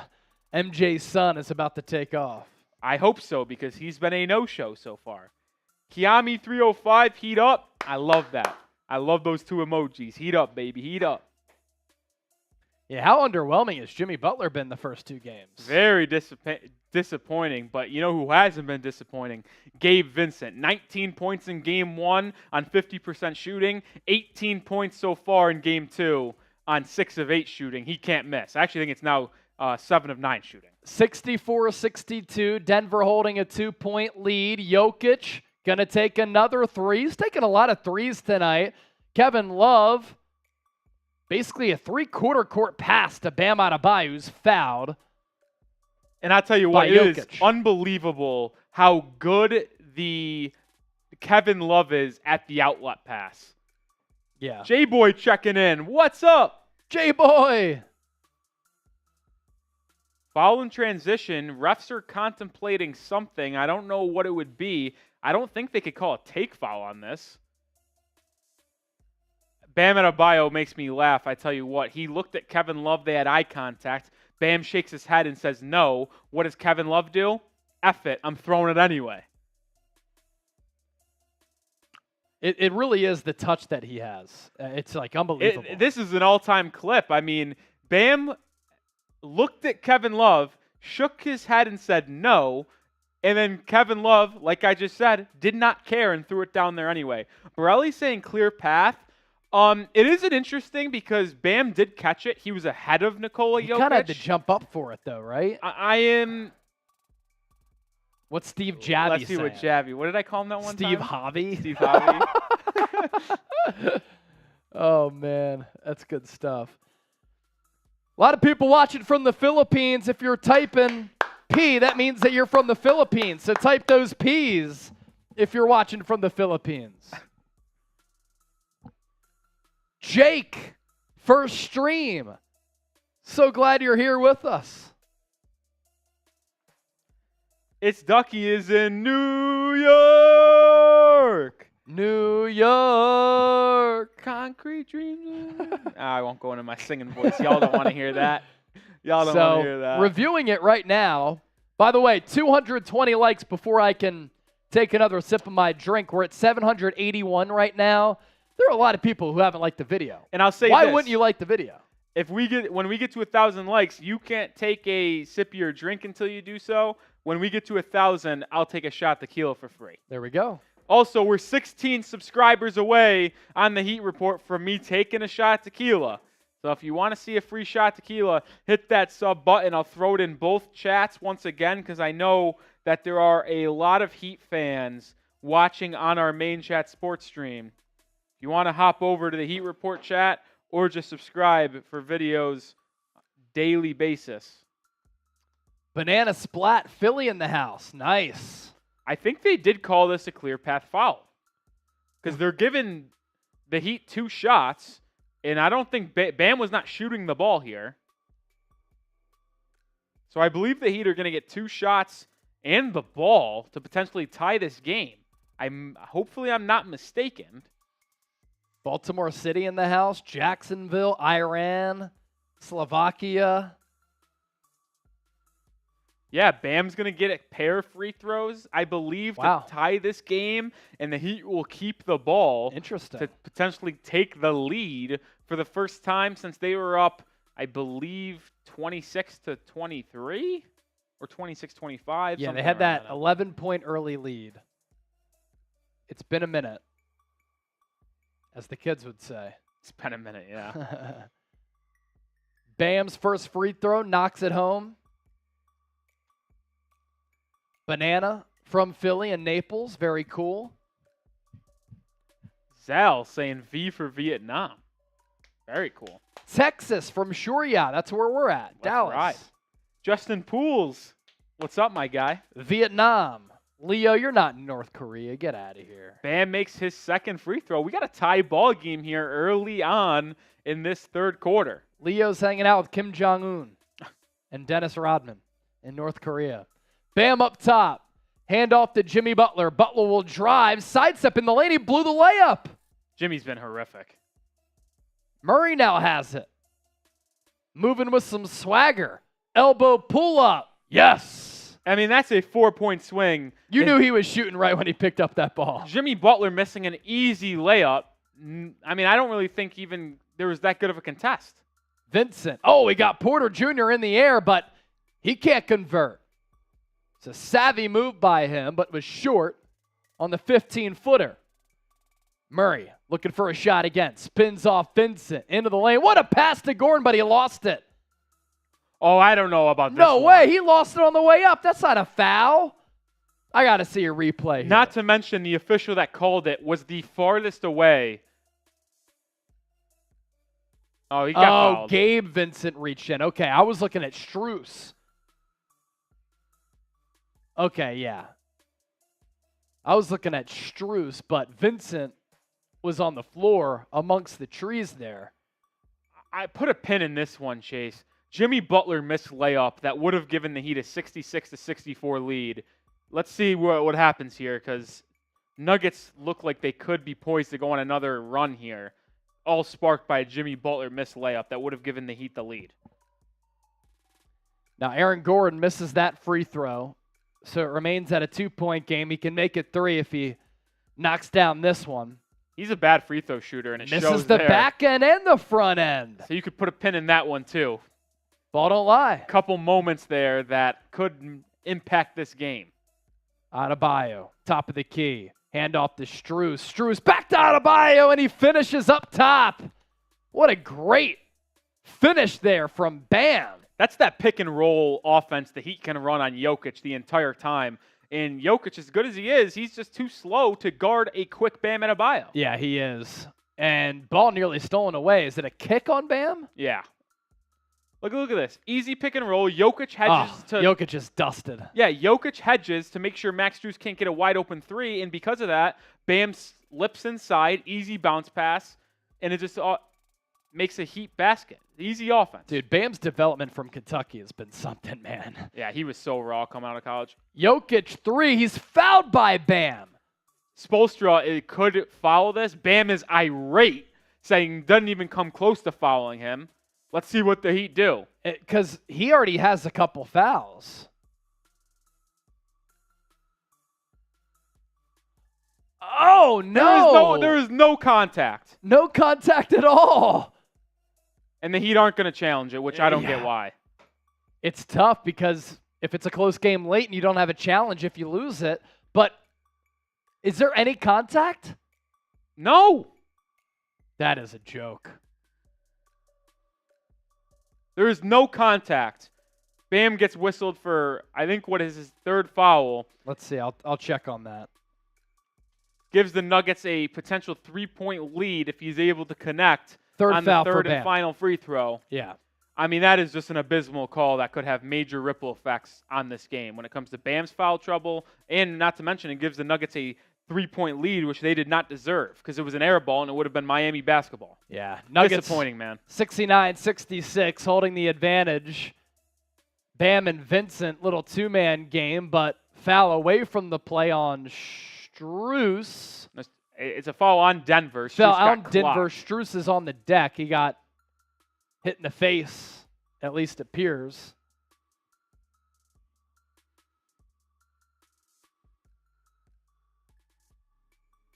Oh, my gosh. Not a flagrant at all. Gordon just trying to fight through the screen. Man, I don't even know what the officials, so they're not going to review it. No. So Bam up top, Heat basketball, just an off-ball foul. Bam to Love. Love left open for three. Can't take advantage. Ball goes out of bounds. That's a makeup call. They said it's out on Jokic. That's a makeup call. It was not out on Jokic. I thought it was out on Bam as he tipped it out. Got to be honest, this might be the bias in me, but Yes. I thought it was off Jokic.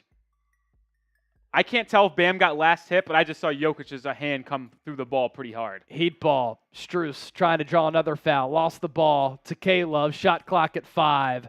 Strus now has it way downtown. No good. Love tried to tip in. That's off the mark as well. Michael Porter Jr., KCP, thought about a three. He'll pull it down. Goes to Murray now. Murray guarded by Butler. When he's been stuck by Butler, Butler's played good defense. Murray to Jokic. Jokic lost it. Butler picks up the loose change. Can he finish in traffic? Swipe play by Kentavious Caldwell-Pope. That is great defensive pursuit by KCP there to stop Butler from laying it up in transition. Hustle play. I don't know what Jimmy's doing there, but just horrific basketball from Jimmy Butler. But it all started by great defense by Kevin Love, filling a hole on the defense rotating, making Jokic turn it over. I hate to say it, but Jimmy Butler has looked scared offensively like Ben Simmons. Adebayo, baseline jumper. No good. Michael Porter Jr., guarded by Bam. To Murray. Into the corner now. Tries to fake it. Wrap around past KCP. Step back three. Michael Porter Jr. Not a high efficiency shot there. What is Jokic complaining about now? And he get the ball after it trickles out of bounds. Out on Jokic. Team's starting to come back to their average here with the shooting. Rough offense the past couple minutes from both teams. 6.5 to play here in this third. K-Love, three-pointer, short. Aaron Gordon with the board. Gordon to Jokic. Jokic to Michael Porter Jr. in the corner. Great defense by K-Love. Shot clock at 5. Jokic to Porter. Floater. Good. Broken possession there for Denver. They exhausted all 24 seconds pretty much. Still able to get the deuce. 71-66. Just past the halfway mark of this third. Butler from the free throw line. Back iron. Jimmy Butler has been awful. There's no other way to say it. He's been bad. Yeah, he's been bad. Both games, too. Jokic looking to pass out of the high post. Somehow gets it to Michael Porter Jr., who goes back to Jokic.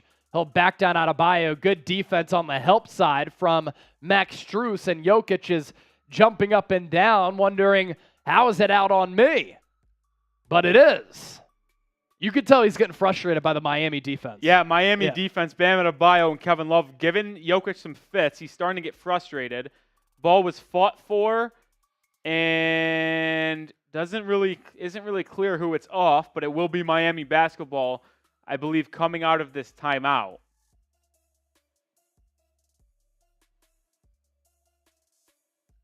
Heat trail by 5. Yeah, they're still going to say it's Heat ball. The official just doubled down on that. And there's a timeout on the floor here, as both teams will go to the bench to try to regroup a little bit. Make sure you are subscribed, though, as we almost hit 4,000 viewers currently on Chat Sports. We've picked up plenty of subscribers tonight, but why not keep the party going?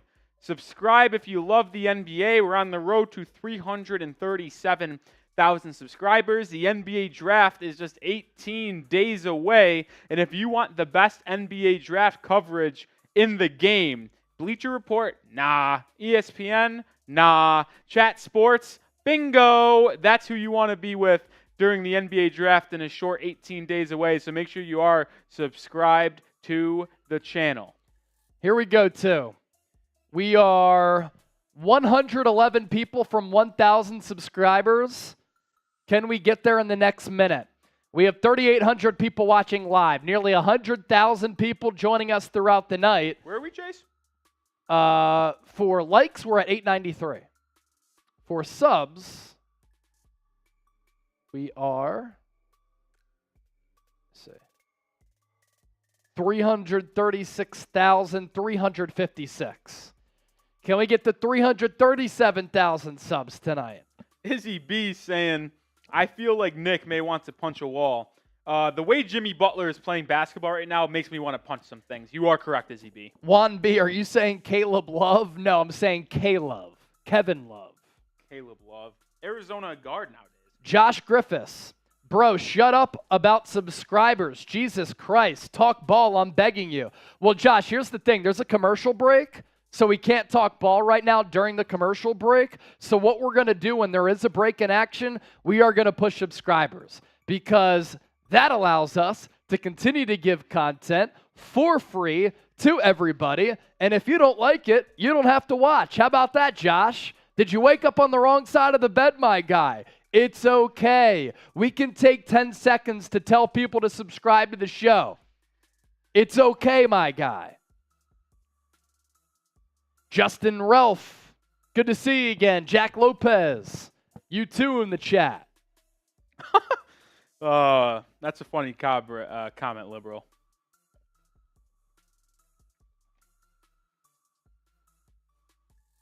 Yeah, you're waiting for Jimmy Butler to do something.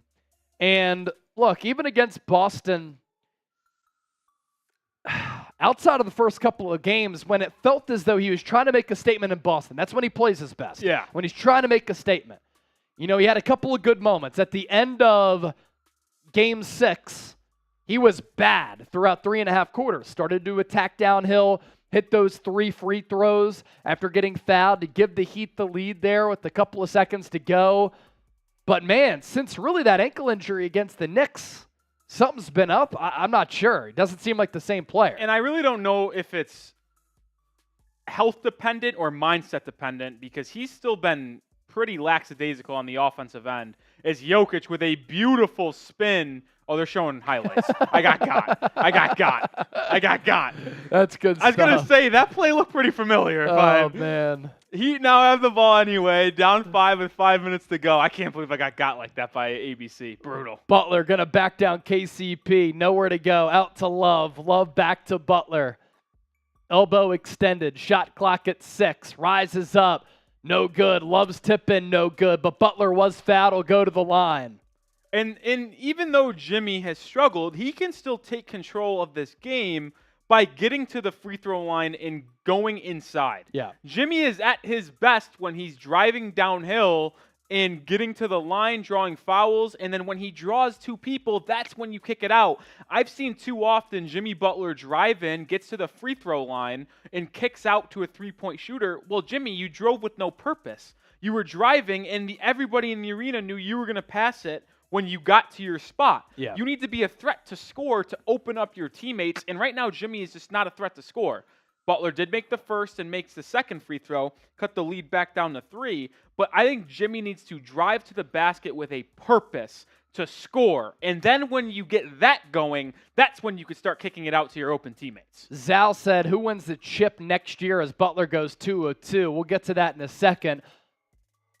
Nuggets turn it over on the other end. Gabe Vincent, he'll tally the steal. Then he gets his pocket picked by Bruce Brown. He'll drive on Adebayo. Adebayo blocks him. Nuggets get it back somehow. Loose ball. Jokic picks it up. Spins off Vincent into the lane. Got it. What a play. Heat. They matriculate down the floor very quickly. Adebayo hands it off to Butler. Now he'll slow it up to Love. Back to Butler. Shot clock 13. Butler. Behind the back to Adebayo. Push shot. Got it. See what I'm talking about there, Chase, though? Instead of stopping at the free throw line to pass the ball, downhill. Jimmy got to the block, went up for a layup, realized probably not going to get the finish because of good defense, and was able to kick it out. But because he got so deep inside, he was able to find an open teammate. Murray double-teamed in the corner. Up top to KCP. Nice little pop pass to Bruce Brown. Misses the 3. Good ball movement. Can't convert, though, for Denver. I mean, Bruce Brown's been terrific this series, but career-wise, you're going to live with a Bruce Brown 3. Yeah. Adebayo. Fake the handoff to Vincent. Now he looks for him. Can't find him. To his left to Butler. Shot clock at 3. Butler triple. Rattles out. Heat really could have used it. Would have tied the game up at 73 apiece. Instead, we're not knotted. Nuggets up by 3. Murray to Jokic. Can't finish. Battle for the loose ball. Oh. And there's a loose ball foul. Reward the effort there. Come on. Listen, I get they ran into each other and bumped, but if you're fighting for a loose ball, it's the NBA Finals. I don't think you should be penalized for accidentally running into someone while looking for a loose ball. I hope we're talking enough basketball for Josh. Everybody type Josh in the chat. No. Can I ask you this, Chase? Is it not KCP not equally as much as an offensive situation there? Because they were both running after it. They ran into each other. No one had clear possession. Why isn't the foul on KCP? You can argue the same thing. Yeah. Bruce Brown to his right to Jokic. He's guarded by Zeller. He'll back him down. For some reason, he gave it up. And then Bruce Brown chucks a shot up. He's fouled by Strus. What a clunky last 30 seconds of game time here. I'll tell you what, when Cody Zeller checks into the ball game, the only thing that I think about in my head is, oh, brother, this guy stinks. Yes. The old SpongeBob meme. Yes. I cannot stand watching Cody Zeller play. This guy stinks. Cody Zeller is horrific, man. As Bruce Brown makes the first free throw to push this to a 4-point lead again. Horrific is a rolly word. I've been saying the word horrific. Our golf game on Friday, not horrific. Not horrific. Abysmal, horrific. Probably my 2 favorite words to describe bad basketball. Both 3 syllables. Bruce Brown, 2 of 2. He knocked those down for Josh. Zal, who's winning the title next year? I like the Suns. I like the Bucks. We'll see what the teams do in the draft and free agency. Way too early. The next month and a half is really what will sway people's minds. Butler is going to try to go to town on Christian Brown. to Zeller. Zeller somehow laid it up. Oh, brother, this guy doesn't stink. But notice again, he got a decent look because Jimmy was able to drive to the basket and not stop at the free throw line. Yeah. Butler's been assertive, even though he hasn't really gotten it going in the scoring department. Jokic will back down Zeller again. Spins off him. Somehow gets the shooter's roll. I mean, pretty stuff there. He spun to the shooting hand. It was decent defense, Chase, but it's like us going against a 3-year-old in the basketball. That's the equivalent of Jokic getting guarded by Cody Zeller. Butler tried to get downhill once again. Sends it out to Strus. Cross court to Kyle Lowry. Lowry for 3. Yes! Kyle Lowry brings the Heat within 2. I always applaud the bench players when they come in because Kyle Lowry hasn't played a real minute in probably an hour of real time, and then comes off right away and hits a tough contested 3, and then gets a steal. Caleb Martin and Max Strus in a 2-on-2 almost turn it over. Now it's a Strus in the corner, frenetic pace there, and now they're going to slow it down. Yeah, Butler guarded by Jeff Green to Lowry from that same spot. Thought about a 3. Can he drive on Jokic? Offensive foul. So good sequence there for Lowry. Hit the 3 and then jarred it free, which resulted in the steal. But then the Heat can't convert to tie this game up with the deuce or take a lead with the 3. As we did get a $5 super chat from John Borelli. John Borelli! Says, Josh, shh. Y'all just keep on doing your job. Keep it up, brothers. Refs, let them play. Shout out to Borelli. We like to toy with the haters a little bit. Borelli, the man. Jokic at that same spot, backing down Zeller. Hooping the harm. What a play by Jokic. He backed him down, ripped through move, and put it up in the same motion. And Zeller swiped him. Jokic finds Twine. He'll go to the line now. I'm telling you, Cody Zeller cannot play in this basketball game. Cody Zeller maybe gets 8 minutes a game, and I don't know if the stats back it up, but I'm just going to assume that he's a -20. Jokic free throw. Drops in. We're at $52 in Super Chats. If we get to 100 total, I'll shotgun a beer. Woo! Jimmy Butler far side. Guarded by Green. Gave up his dribble. Lowry. Back to Butler. Butler drives, ball out of bounds, but it's tipped away by Bruce Brown. He will inbound along their own baseline. Shot clock at 9, game clock 1:12 in the third. That's a frustrating thing with Butler. He drives in, and I feel like if he just goes up right away with it, he could have a decent look at the rim. Instead, he pump fakes and then has to pass it out. Zeller, ball ripped away by Jokic. Jokic running the floor. What a layup! His vertical is about 2 inches off the ground, but somehow gets it to drop. 82-75. Little spurt here for Denver. Can the Heat respond? 50 seconds left in the third frame. Butler tries to draw the foul. He can't. Jokic rips it away from Zeller, then Zeller fouls him out of frustration. I think Cody Zeller is the worst basketball player in the league. And if I'm going to be quite frank, I'm starting to get riled up a little bit by this game. If Eric Spoelstra continues to play Cody Zeller, he should be checked into a mental hospital. M. Slattery with the $1.50 super chat. Thank you so much for that. Yeah, Jokic is just going at Zeller, both on the offensive end and the defensive end. Where's the tequila? We're 3 likes away from the tequila. 3 likes away from the tequila. I mean, it's just simple. What is the definition of insanity? Doing the same thing over and over again, expecting different results. When Eric Spoelstra keeps on checking in Cody Zeller, every time he gets abused. So what do you think is going to happen? Try something else. Put Kevin Love in as the backup 5. I just don't think you can continue to go with Cody Zeller because he is bad defensively, he's bad offensively, and he's not even that much of a rebounding factor in this game. Jokic makes the first free throw, has a chance to make it a 9-point lead. It was just a 2-point game a moment ago. Now it's 8 as Jokic misses the second free throw. Kyle Lowry gets the ball. He'll get it to Bam at the top of the key. He hands it off to Duncan Robinson. Robinson swings to Butler. Now to Caleb Martin in the corner, who's been pretty silent once again. Butler on the right side of the court. Shot guarded clock by 6. Brown. Sidestep 3. He loves that shot. No good. Jokic rebound. Shot clock unplugged. Game clock 20 and ticking. Once again, the Heat with a horrific end to a quarter, just like the first quarter. Yep.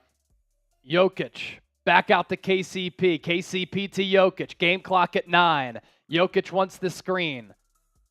He has Bam on him. He'll back him down. Spin off him.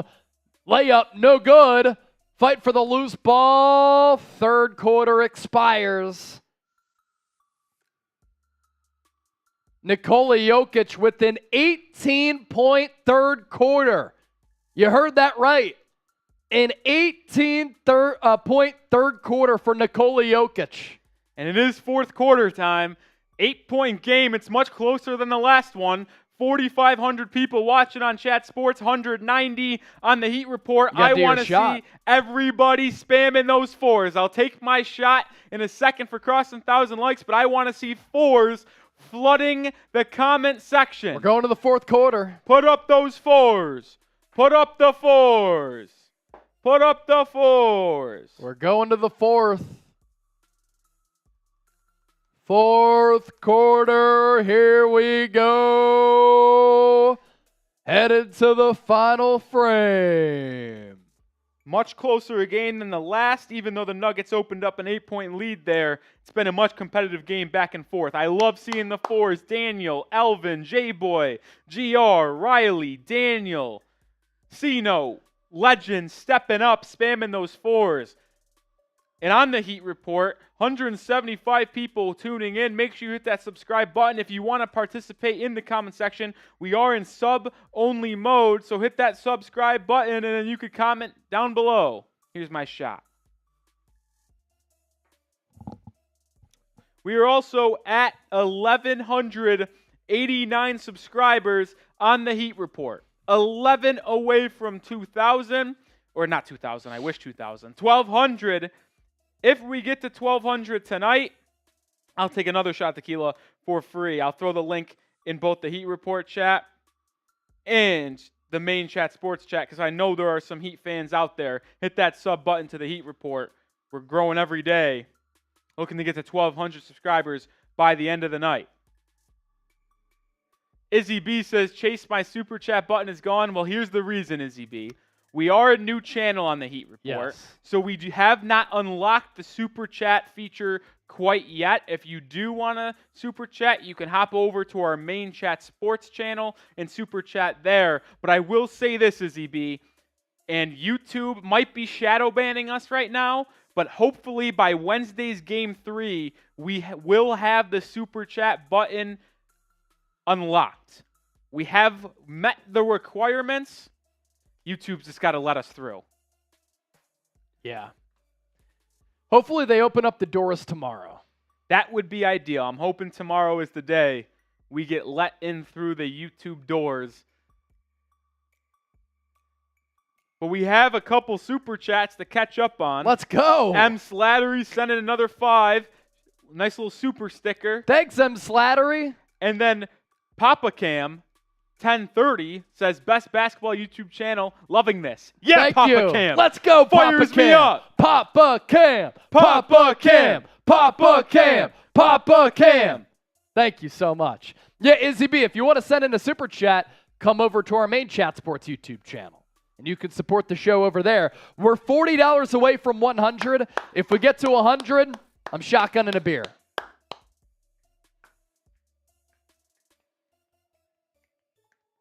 Keep on spamming those fours as we are entering a massive fourth quarter. Are the Heat going to even this series at 1 game apiece? Or are the Nuggets going to take a commanding 2-0 lead in the series heading back to South Beach before Wednesday? Game is resumed in the fourth quarter. It starts with Duncan Robinson getting it to Caleb Martin. Back to Duncan. Swung to Gabe on the right side. Gabe drives in. Sidesteps, kicks it out to Lowry. Swung to Duncan Robinson. Pump fake, sidestep 3. Good. Duncan Robinson with his first bucket of the game, and it starts off a hot maybe start for him in this fourth quarter. Yeah, that's a big shot there for the Heat. Good pump fake. Dribble to his left. Quick trigger. Bang, bang. Aaron Gordon to Jeff Green in the lane. Good defense from Lowry, but Lowry fouls him. Yeah, I think Lowry reached in there unnecessarily. But that's a good pump fake from Duncan Robinson, getting Jamal Murray in the air, sidestep 3 from the top of the key, bottoms. And just like the second quarter where the Nuggets went on a massive run, Nikola Jokic is checked out. Can the Heat win these minutes? They got blown out by the minutes when Jokic was sitting on the bench in the second quarter. Can they come back in this game when he's sitting in the fourth for probably only 3-4 minutes? Kira said it looks professional with your background. I agree. Look at us. It's because we're simulcasting on Heat, so got to get some Heat people to subscribe to the show. I just remember about a month ago when Kira was saying we needed a background for me. Well, B is trash. B is trash. So we figured it out. Was that the start of the stand-up? I think it was. Yeah. Thanks to Kira. All right. 85-78. A Heat bucket here would be monster. Gabe Vincent in the corner. And off-ball foul called on Christian Brown. And Michael Malone is trying to capture the same thing he got from Brown, and Jeff Green in that second quarter where they went small and went on an absolute run. Tamar Bowles checking in. Shout out Tamar. Cherise said, hi, Kira. Bam. Up top. To his left to Vincent. Vincent to the left to Robinson. Robinson will drive. Tough layup and the foul. Really? Delayed call there. But that's something that's underrated with Duncan Robinson. You think of him just as a shooter, which he is, but he's 6'7", 6'8", Chase. He can use his ability of his height to go in and finish at the rim. There really is no foul call there, so it's a phantom call.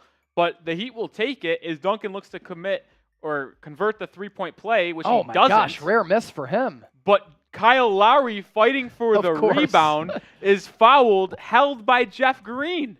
So the Heat's bench, which got ran out of the building in second quarter, looking to fight here early in the fourth. Man, if the Heat just close quarters better, it was the case in game one. It's been the case tonight. Oh! We'll get to that big super. Duncan Robinson, 3. Bang! Michael Malone, timeout. Duncan Robinson has barely played tonight.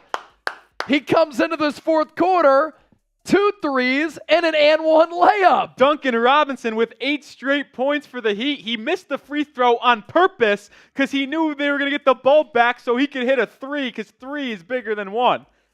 Alexander, though, with a $50 super Let's chat. Go! Might be more. I don't know what this converts to. I'm not a good math guy. It's 60 in European currency. We were at 60, right? Or so we were a little above 60. We were a little bit above 60. Because it couldn't be more. I'm not sure. Sam would know. I'm not good with the dollar conversion. Yeah. But I do know that gets us past 100. I got to get a drink to Shotgun here. Zal, we see you in the chat. Thank you for chatting it up there, Zal. Thank you so much. Just give me a happy dad if you want. Yeah. So 1,100 likes. 4,000 people watching live. We're past $100 in super chats. Thank you so much to everybody for supporting the show. Alexander, here you go, guys, to 100 total and above, and one more drink on me. Cheers from Serbia. Go Jokic. That's awesome to see. I wasn't sure where you were watching from, Alexander. So to see that you're watching from Serbia, rooting on the best big in the NBA, who I have to admit, I had said Joel Embiid should be the MVP. He's the best big in the NBA. I was wrong, Alexander. I was wrong. I retract that, and it's Jokic, who's the best big. You're watching from there. That's awesome. What's it like up there right now from Serbia? Like, what time is it? What's the weather? I mean, I just want to know, yeah. Is every single Serbian basketball fan, like I assume they're all Nuggets fans, right? Just to represent the hometown kid. Like I'd have a hard epic, time. Right? Is he he's got to be the most legendary figure ever from Serbia. I mean, he's probably who's like the biggest celebrity in the United States ever? Yeah. That's tough. In the sports world, it might be Michael Jordan. Probably is, right? Yeah. Music, Michael Jackson. Well, whatever it is. Elvis. Nikola Jokic is double that. Yes. Probably in Serbia. In Serbia. Tiger Woods up there, Nunya. That's a good one. Well, I know you're going to shotgun. I know it's not as much of a viewing pleasure as a shotgun, but I will take a tequila shot for that $50. I'll take 2 tequila shots for the $50 super chat. I got to show some love to Alexander. So here's the first one. Benny Green said cheering for the underdogs. Yeah, breaking action here. So I'll shotgun this right now. Here's my second. This is for Alexander from Serbia. Do people shotgun drinks in Serbia?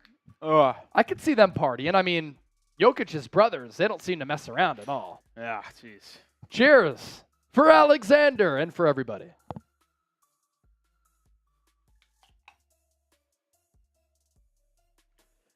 Man, that is just so dang quick, I tell you what. So dang quick. We did get another super chat from Papa Cam. Let's go, Nuggets. Papa Cam with the 5. Keep up the great work. Do you do NFL? Great commentary talk. Yes, well, here's we the do. thing, Papa Cam. We absolutely do. Yes, we do. NFL is even more intense than this, believe it or not. 85-83, play resumes. Nuggets basketball moving left to right here in the 4th. Nikola Jokic checks in early. Usually he's sitting on the bench a little bit longer. Murray takes the feed, shot blocked. Christian Brown saves it. Bounces it off Lowry's leg. Where did that ball come in through? I thought that went over the backboard. Zal is clearly snacking. Glad you're snacking there, Zal. Now there's 0.1 seconds left on the shot clock, which means the Nuggets only have time for a tip. Martin tips it, and that will be a shot clock violation. Martin tipped the inbounds pass, and that was it. Done.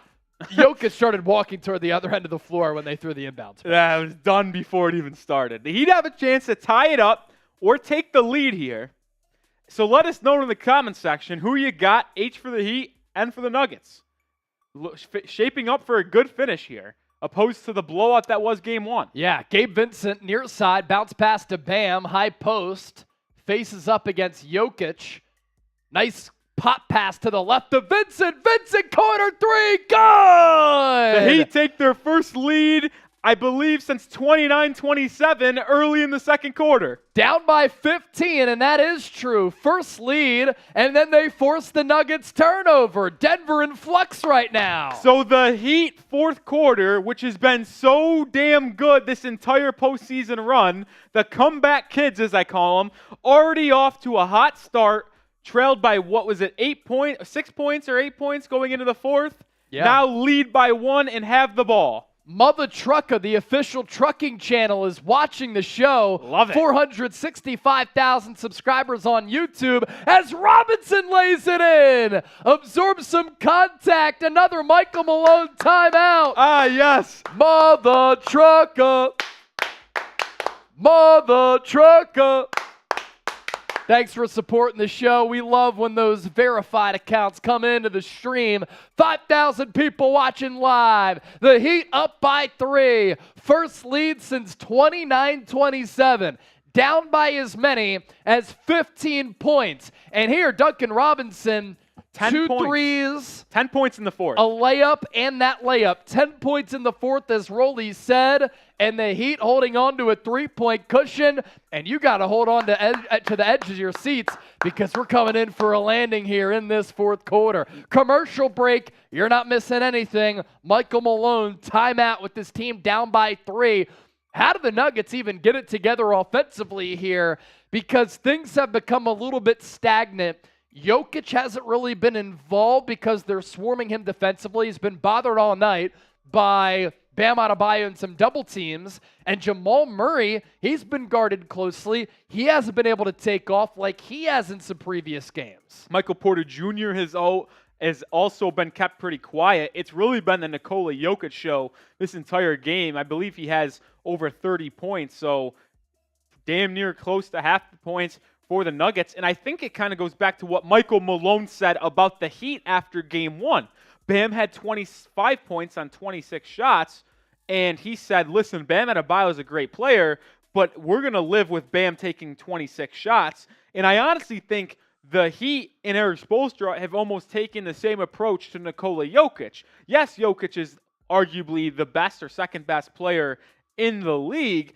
But when he gets going inside the paint, it's much more manageable when he's taking 20, 30 shots a game opposed to when Jamal Murray and Michael Porter Jr. are cooking from beyond the arc. So it's still about that defensive philosophy, and it looks like the Heat are living with Jokic taking contested jump hooks and fadeaways in the post as compared to wide open threes if you double Jokic when he gets it in the post. Yeah, good points right there. We're at $133 in Super Chats. If we get to 200, I'll crack another drink. Woo! I'll crack another drink if we get to 200. If we get a $50 Super Chat, I'll shotgun another beer.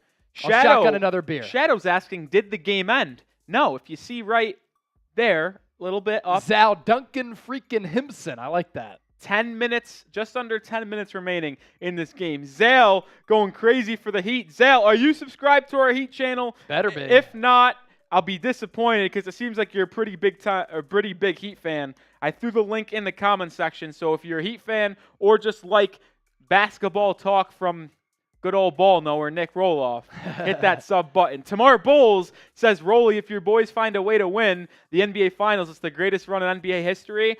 Unbiased take, I think it has to be. It's up there with that Dirk team that beat the Heat. Well, I think this one has to be, and I'll tell you why for 2 reasons. One, it'd be the first 8 seed ever to win the NBA Finals. 2, they would have beat in the same playoff run the 3 teams with the 3 best records entering the postseason. Right. And they were obviously the road team in each series. So for that fact of beating the number 1 team in the NBA in the Bucks, the number 2 team in the NBA in the Celtics, and the number 3 team in the NBA in the Nuggets, while being the first 8 seeds to ever win it, I think they would have to be.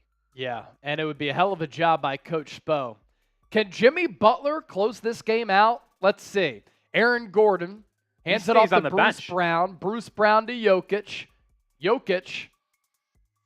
Offensive foul. He has really been frustrated tonight.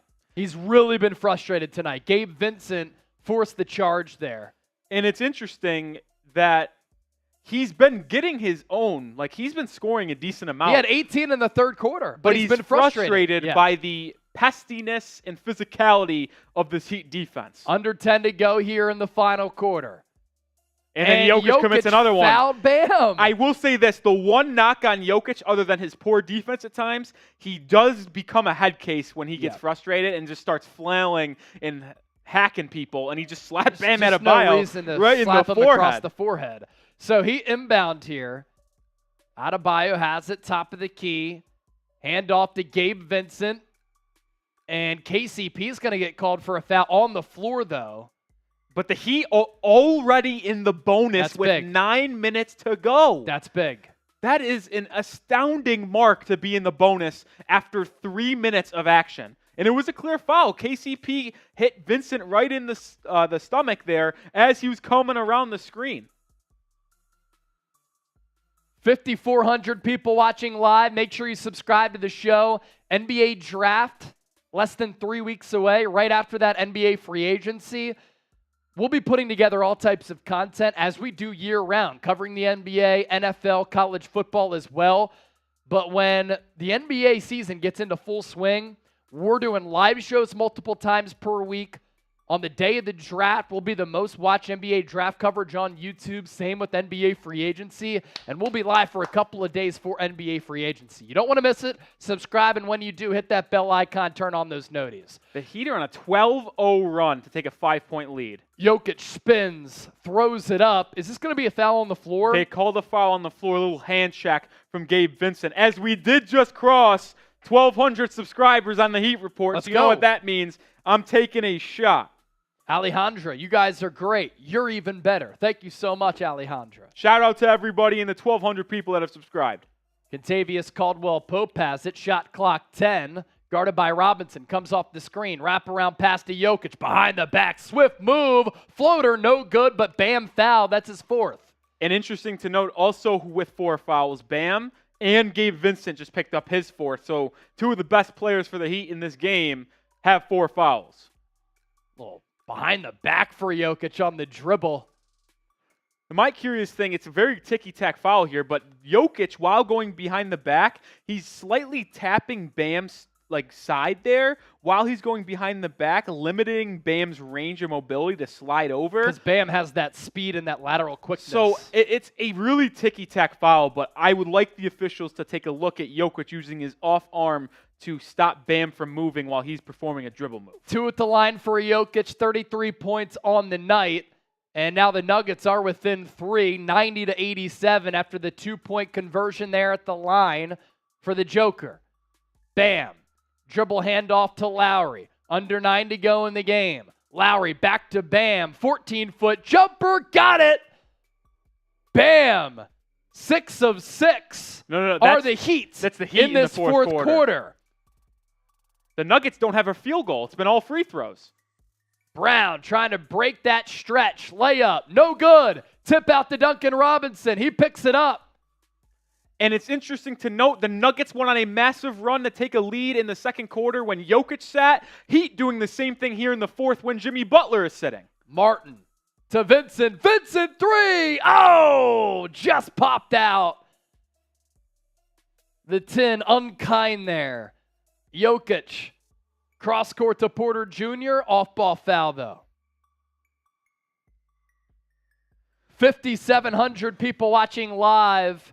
To Eddie, he said he subscribed a while ago. Be like Eddie. Real one, roll call. If you're subscribed, that means that you're a real one. Knicks, Caleb Martin needs to step up. I agree, he is sick though. That's why he was taken out of the starting lineup for Kevin Love. Caleb Martin has also been basically non-existent. You can attribute that to first 2 games. Him being sick, but after him turning Game 1, into Paul George in the Eastern Conference Finals, he has, I believe, 3 points in this entire series so far. I don't think he scored yet today. Gabe Vincent checks out.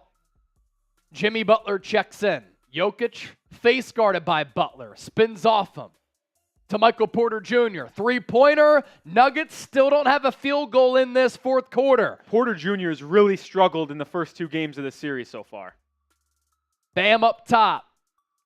Given a lot of space. Goes to Butler. Butler guarded by Murray. Comes off the screen. Lost it. KCP with the steal. To Murray. Back to KCP. To Jokic.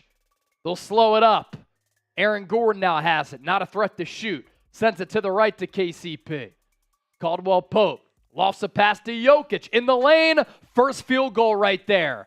Jokic had 18 in the third, and now he's keeping the Nuggets heads above water here. He's up to 35 points. Nuggets within 3. First field goal nearly 5 minutes into the fourth for Denver. Jimmy Butler needs to get going for the Heat. He's been a little careless in this game. He just looks flat out bad. Duncan Robinson, dribble handoff, thought about letting it loose. Instead goes to Butler. Butler 3, yes! On cue, Butler with a tough corner 3 contested, putting the Heat up 6. How can you look how bad Jimmy has done today, yet he hits that big of a shot? 16 points for Butler, 5 of 15, but big 3 points right there. Murray, guarded by Martin. He's been cold. To his left to KCP. Up top, back to Murray. Murray, layup, got it! Off balance, kiss off the window and through. Tough basket. 95-91. Nearly halfway gone of this fourth quarter. Adebayo looked for the entry pass to Butler. Elected to not pass it. Would have been an ill-advised decision. Now it's Lowry with the shot clock at 7. Bounce pass to Adebayo in the corner to Butler. Pump fake. Floater. Got it! Plus the foul! Hoop in the hard for Jimmy Buckets. That's 5 points over the last minute and change for Butler. Jimmy Butler, who just made a corner 3, pump fakes on Aaron Gordon, gets by, gets the step, rises up, gets a little contact from behind. Tough bucket. Jimmy could have the last 6 points for Miami, and that's what the Heat need. They need Butler to be the one who takes them home. He's gotten the nickname of Hemi Butler. He needs to be that if the Heat want to close this one on the road up 7 with 6 minutes to go. 98-91, Heat on top. Largest lead for Miami was 11. They trail by as many as 15. Heat with the zone defense. Nuggets trying to break it. Murray to Jokic. Jokic turnaround, cashes it through. 98-93. It's been the Jokic second half here. 18 points in the third. very good here in this fourth as well. He's up to 37 and 10, 14 of 25. Robinson pump fake, dribbles up top, to his right to Lowry. Shot clock 7. Lowry, long 3, and he's fouled. No landing spot. He's going to get 3 shots. And I think that's the right call, Chase. Kentavious Caldwell-Pope, as good as he's been for Denver this entire postseason run in this season, has made some ill-advised plays defensively. You just don't need to contest Kyle Lowry from 30 feet. Not from late that in distance. the shot clock. No. Just a bad decision by he had the KCP. Bad foul early, too. On Strus when the shot clock was going down. Strus was like 35 feet away from the cup, and he fouled. If you want to contest Kyle Lowry as he knocks down the first free throw, jump to the side of Lowry. Yeah. Lowry is not a tall basketball player. If you just go to the side, you can get in that vision area of Lowry and force a tough make. Don't go at him, especially from 30 feet. KCP, what a dumb decision. Yeah, he was trying to argue the call. It's like, come on, man. Lowry good on the first. Good on the second. He'd have a chance to take an 8-point lead here on the road with 5 minutes and 30 seconds to go in this fourth quarter. This would be a massive turn of events. We're less than 400 people away from 337,000 subscribers here on Chat Sports. Subscribe if you want some great NBA content. We're going to ramp it up here with the draft and free agency coming up. 3 of 3 from the line from Lowry. 101-93. That is the score in favor of the Heat. What a big second half. And they closed the third quarter poorly. Great fourth quarter. And the Nuggets turn it give it away. Nuggets give it away. I can't believe I'm saying this, Chase, but the Heat's 2-3 zone the past 2 or 3 possessions has been giving the Nuggets problems, and I expected that to be a big-time bonus for the Nuggets as they get it to Jokic and he could just dish it. I'm right on this. No player has scored a field goal in this quarter outside of Jokic, right? Correct. Bam. At the elbow. Up top to Robinson. To Lowry.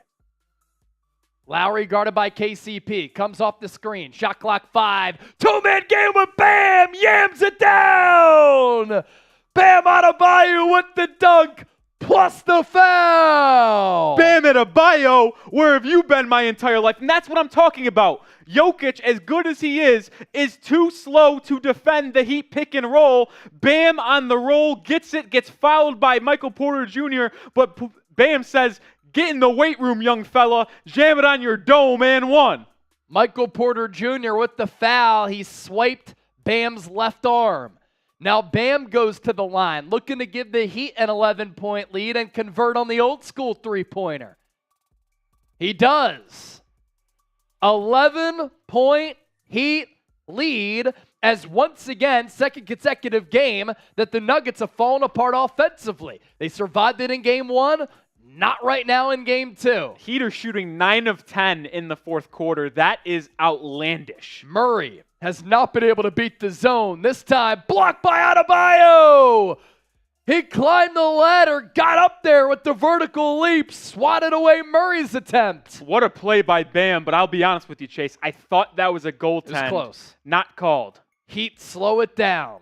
Led by the fearless Jimmy Butler to Robinson. Pump fake, dribbles to his left to Adebayo, back to Robinson, back to Adebayo, and he throws it out of bounds. Heat actually had a really good possession going. Yeah. They were likely to get a wide open 3. That is 100% a goaltend. That's a goaltend. 100% a goaltend. Ball started coming down a little bit. Murray into the lane to Jokic. Jokic, finger roll. It's good. And now Eric Spoelstra calls a timeout. 4:03 left. He'd still lead by 9, but I tell you what, Chase, if they're going to live with Jokic taking layups this late in the game. Yeah. Nobody outside of Jokic has scored a field goal in this fourth quarter for Denver. And I'm going to take a look at how many points Jokic does have here in this fourth quarter, but that's a monster reason why Denver is down by 9. If it wasn't for Jokic, it would be ugly here. Tamar asking, when is Herro coming back? And whose minutes gets cut? I don't have an answer for you on the second part of that question, but I do believe Tyler Herro will be coming back on Wednesday in Game 3. But I do want to ask you here, as Chase gives you some numbers, to make sure you hit that subscribe button. No doubt. Can we get to 337,000 subscribers tonight? We're almost at 7,000 people watching live. I know all of you guys aren't subscribed, so hit that sub button, youtube.com/chatsportstv. Let's get to the moon. We're going to be your one-stop shop for everything NBA this offseason. So, fake news by me. Outside of that Jamal Murray 7-foot 2-point shot at the 6:30 mark, no other Nugget has scored a field goal, and no other Nugget has scored a point. Well, I think No. Hold on. Is this the fourth quarter? Yeah. No other Nugget has scored a field goal outside of that Jamal Murray deuce outside of Jokic. Yeah, so there there's you been go. some free throws. Yeah, been some free throws. Jeff Green had some free throws to start the fourth. Nearly 7,000 people watching live. $50 super chat. I'll shotgun another beer. Adebayo, top of the key. To his left to Jimmy Butler. Shot clock at 7. Butler from the right elbow. Short. Gets his own rebound to Martin. Martin for 3. Bang! Caleb Martin does it again! Caleb Martin, Mr. Clutch, hits the trifecta. 107-95. Jokic will drive. He lost it. And it's knocked out of bounds by Miami. What a shot. J-Boy, to answer your question, I do not cover any at the Chat Sports umbrella right now, at least. Martin, where have you been? There he is. Nuggets inbound underneath their hoop. Shot clock at 13. Loop pass to Jokic. Murray now has it. He's done nothing in this fourth quarter outside of that 7-foot 2. Aaron Gordon, he's going to take a 3. At the end of the shot clock, he connects. That's a massive answer for Denver. If that possession went nowhere, Chase, they would have been really in trouble with 3 minutes to go, down 12. Aaron Gordon, not known for his outside shot. That's a big triple right there, though. 107-98. Under 3 to go. Heat nearly turn it over. Adebayo's pass went off the backboard, but he got it back about 30 feet away from the cup. Lowry, 3-ball. No good. Gordon rebound. Did Gordon's 3 get the Nuggets going? Let's find out on this possession. Murray switches on to Butler, takes a 3. Good! Jamal Murray cans the 3. Nuggets within 6. He's up to 15 points, only 13 shots. 107-101. I think Aaron Gordon might have saved this game for the Denver Nuggets. Butler up top, comes off the screen. Midi, got it!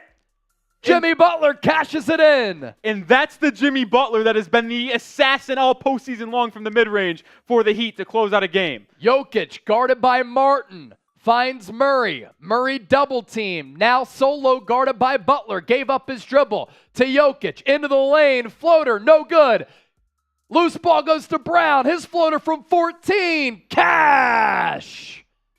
We're under 2 minutes to go. Make sure you hit that sub button. Subscribe to the show. Best NBA coverage on YouTube. Butler has it far side. Game clock at 1:40. Shot clock 12. Butler guarded by Murray. Doesn't use the Adebayo screen.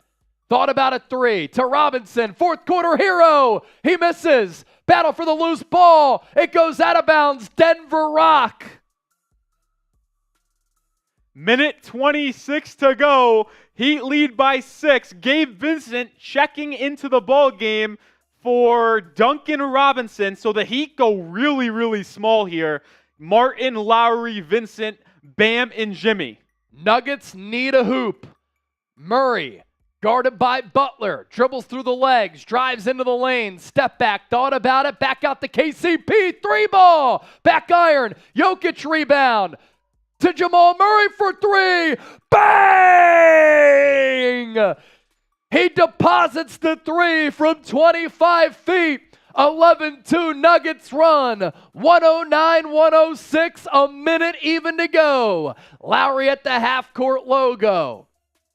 Shot clock at 10. Gives it up to Butler. Butler guarded by Gordon. He thought about a 3. Bounce past Adebayo. Into the lane. Draws the contact. He's going to go to the free throw line. 8,000 people watching live. Hit that sub button. 109-106. Adebayo to the line for 2. That sounds like a nice little PA announcer inside the arena. But that's the thing that I was talking about. The Heat go small, checking in Gabe Vincent for Duncan Robinson. And what does that happen on the next possession? Nuggets get an offensive rebound, relocate, wide open three for Jamal Murray, cash money to make this a one-possession game. Now Bam has a chance at the line to put him back up by 2 possessions. Big 2 free throws here for Bam. 19 points on the night. If he gets to 21, that's clutch. First free throw up, first free throw through. And now the Heat are really one stop and rebound away from having the potential to ice this game away with free throws. One stop, one rebound, and it's a free throw game for Miami the rest of the way. We'll be live for a post-game show as well on our main Chat Sports YouTube channel and on the Heat Report. Stay tuned for that. Adebayo at the line. 1 dribble, slight bend of the knees. Second free throw, also good. Nothing but nylon there. 2-possession game, 111-106. 46 seconds and counting. Nuggets moving left to right offensively. Murray switches on to Bam. Bounce pass to Jokic, guarded by Vincent, leans in, gets 2. 111-108, back to a one-possession game. Game clock 35.5, shot clock 24.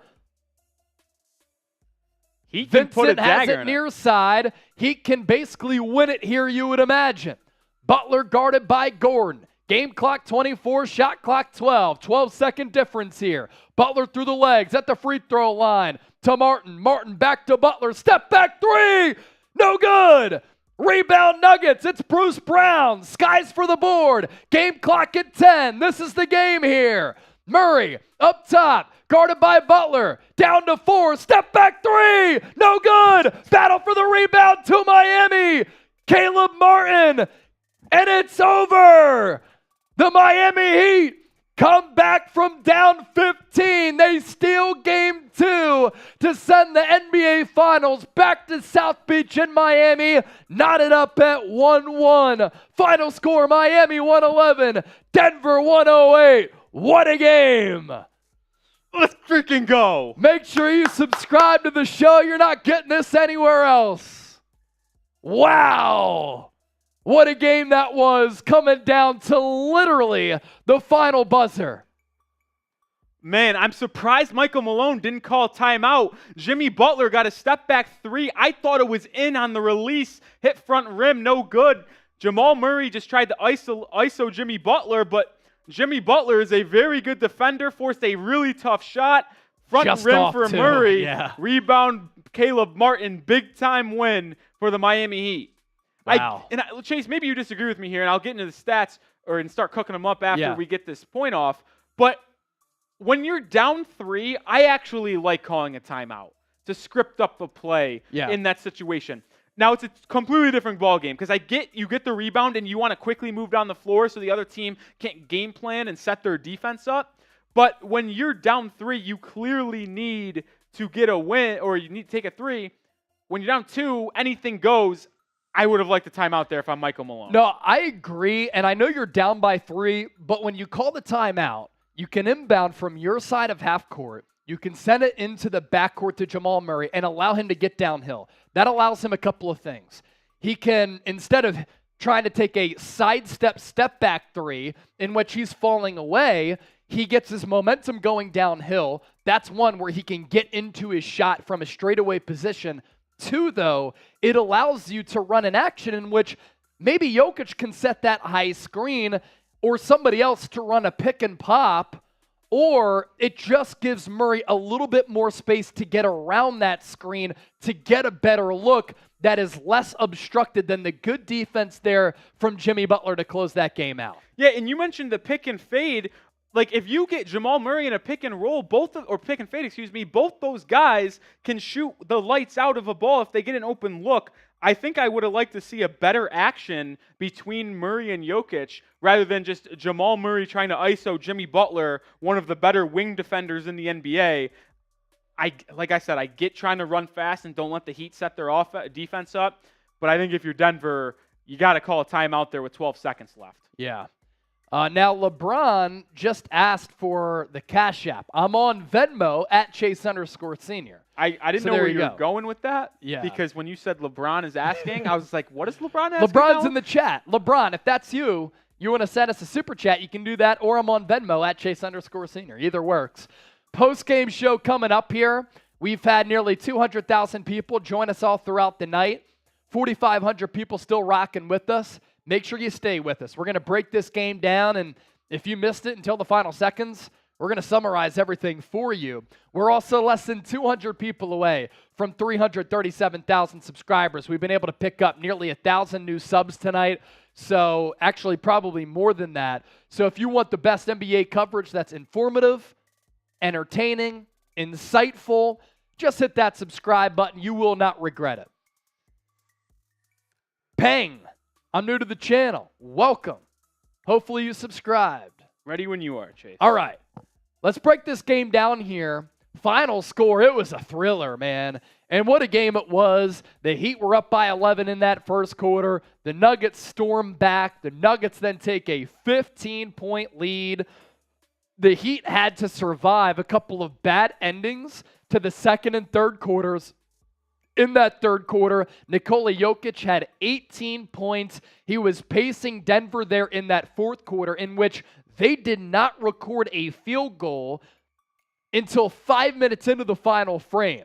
Heat hold on, 111-108. It was an evenly matched basketball game. The Heat desperately needed it. In my opinion, if they went down 2-0, that would have been a tall task to come back. The Nuggets, in losing this game tonight, that is the first game that they have lost at home throughout the entire playoffs. And the Heat win despite shooting a lesser percentage from the field.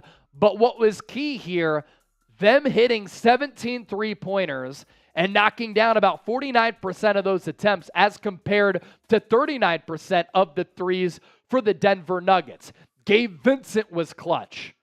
Max Strus was clutch. In that fourth quarter, Duncan Robinson was fantastic.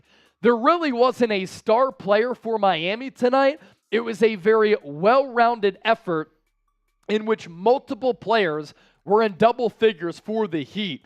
They made some critical defensive adjustments, Rolly, and I thought that they had the Nuggets bothered here. And we're looking at back-to-back games in which Denver, high-potency offense, has been held under 110 points. Yeah, and I said the 110 was my magic number after game one, where if you hold the Nuggets under 110 points, because of how good their offense is, you have to win that game every time you hold the Nuggets under 110 points. They didn't do that in game one. They were able to do it in game two. But I think the biggest storyline thus far, Chase, is the fact that in both fourth quarters, the Heat have outscored the Denver Nuggets. If you remember, I believe the Heat trailed by 15 entering the fourth quarter in game one. They won that quarter by 4 points. They cut it down to 9, but they were the better team in that fourth quarter. What happened in this fourth quarter? 36 points for Miami, only 25 for Denver. The Heat outscore the Nuggets by 11 points in the fourth and come back from what was an 8-point deficit entering the fourth for a win. The Heat have the most 10-point fourth quarter comebacks and never reached 10 points in that fourth quarter, but it just shows you that this Heat team is one of the better teams that when they're down, they're not out. That's not a figure of speech. It's a literal thing for the Miami Heat, where even if they trail by 8-10 points entering the fourth quarter, they're not out of it because they have players that aren't afraid to take big shots and aren't afraid of making the big shots. And I think we have to start tonight's post-game coverage by the winning team with the leading scorer for that winning team with 23 points. Yeah, it's honestly crazy to think about. Gabe Vincent here, who's an unrestricted free agent this summer, is going to get paid a lot of money for this postseason run because he's just been flat out unbelievable. 8 of 12 from the field, 4 of 6 from 3, 23 points. But I was going to go to there. Here. Wow. Talk. The Heat scored 111 points. And their leading scorer scored 23 points. Right. How often do you see a team score that many points in a basketball game and their leading scorer be 23? Well, this is how. Because Jimmy Butler with 21, Bam Adebayo with 21, Gabe Vincent with 23, Max Strus with 14, Duncan Robinson with 10. All in the All fourth. of those coming in the fourth quarter. So that's 1, 2, 3, 4, 5 players in double figures. And you combine that with good defense, timely shots from Kyle Lowry. You had, how about Martin with that monster three, his only points of the game. He only took 3 shots. He was sick, taken out of the starting lineup. Kevin Love gave you 22 minutes in this game, got you off to a good start. Tonight was all about the team effort, Heat culture effort. I know it sounds cliche. I know it sounds corny. That's how they won this game tonight. Yeah, and you talk about a balanced effort. Jimmy Butler only had 20 points. I didn't think he was good once again. Yeah. He struggled hitting a couple mid-range shots. Now, we did have 6 straight points for the Heat. I think 8 points, actually, not straight, but 8 points in that final 5-minute stretch to where he had a big-time corner 3, an and-one pull-up jumper, and then a couple of free throws. I thought Jimmy made some plays when he needed to in the fourth quarter. I don't know what's up with him naturally, though, because he still looks a little iffy throughout the game, and maybe it's his health, maybe it's not.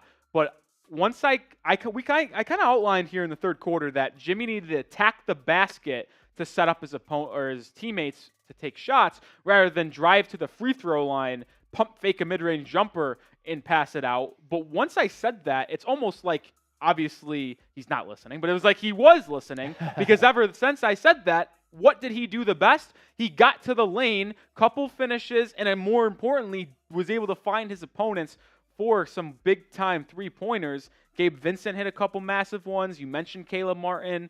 Duncan Robinson had a massive fourth quarter.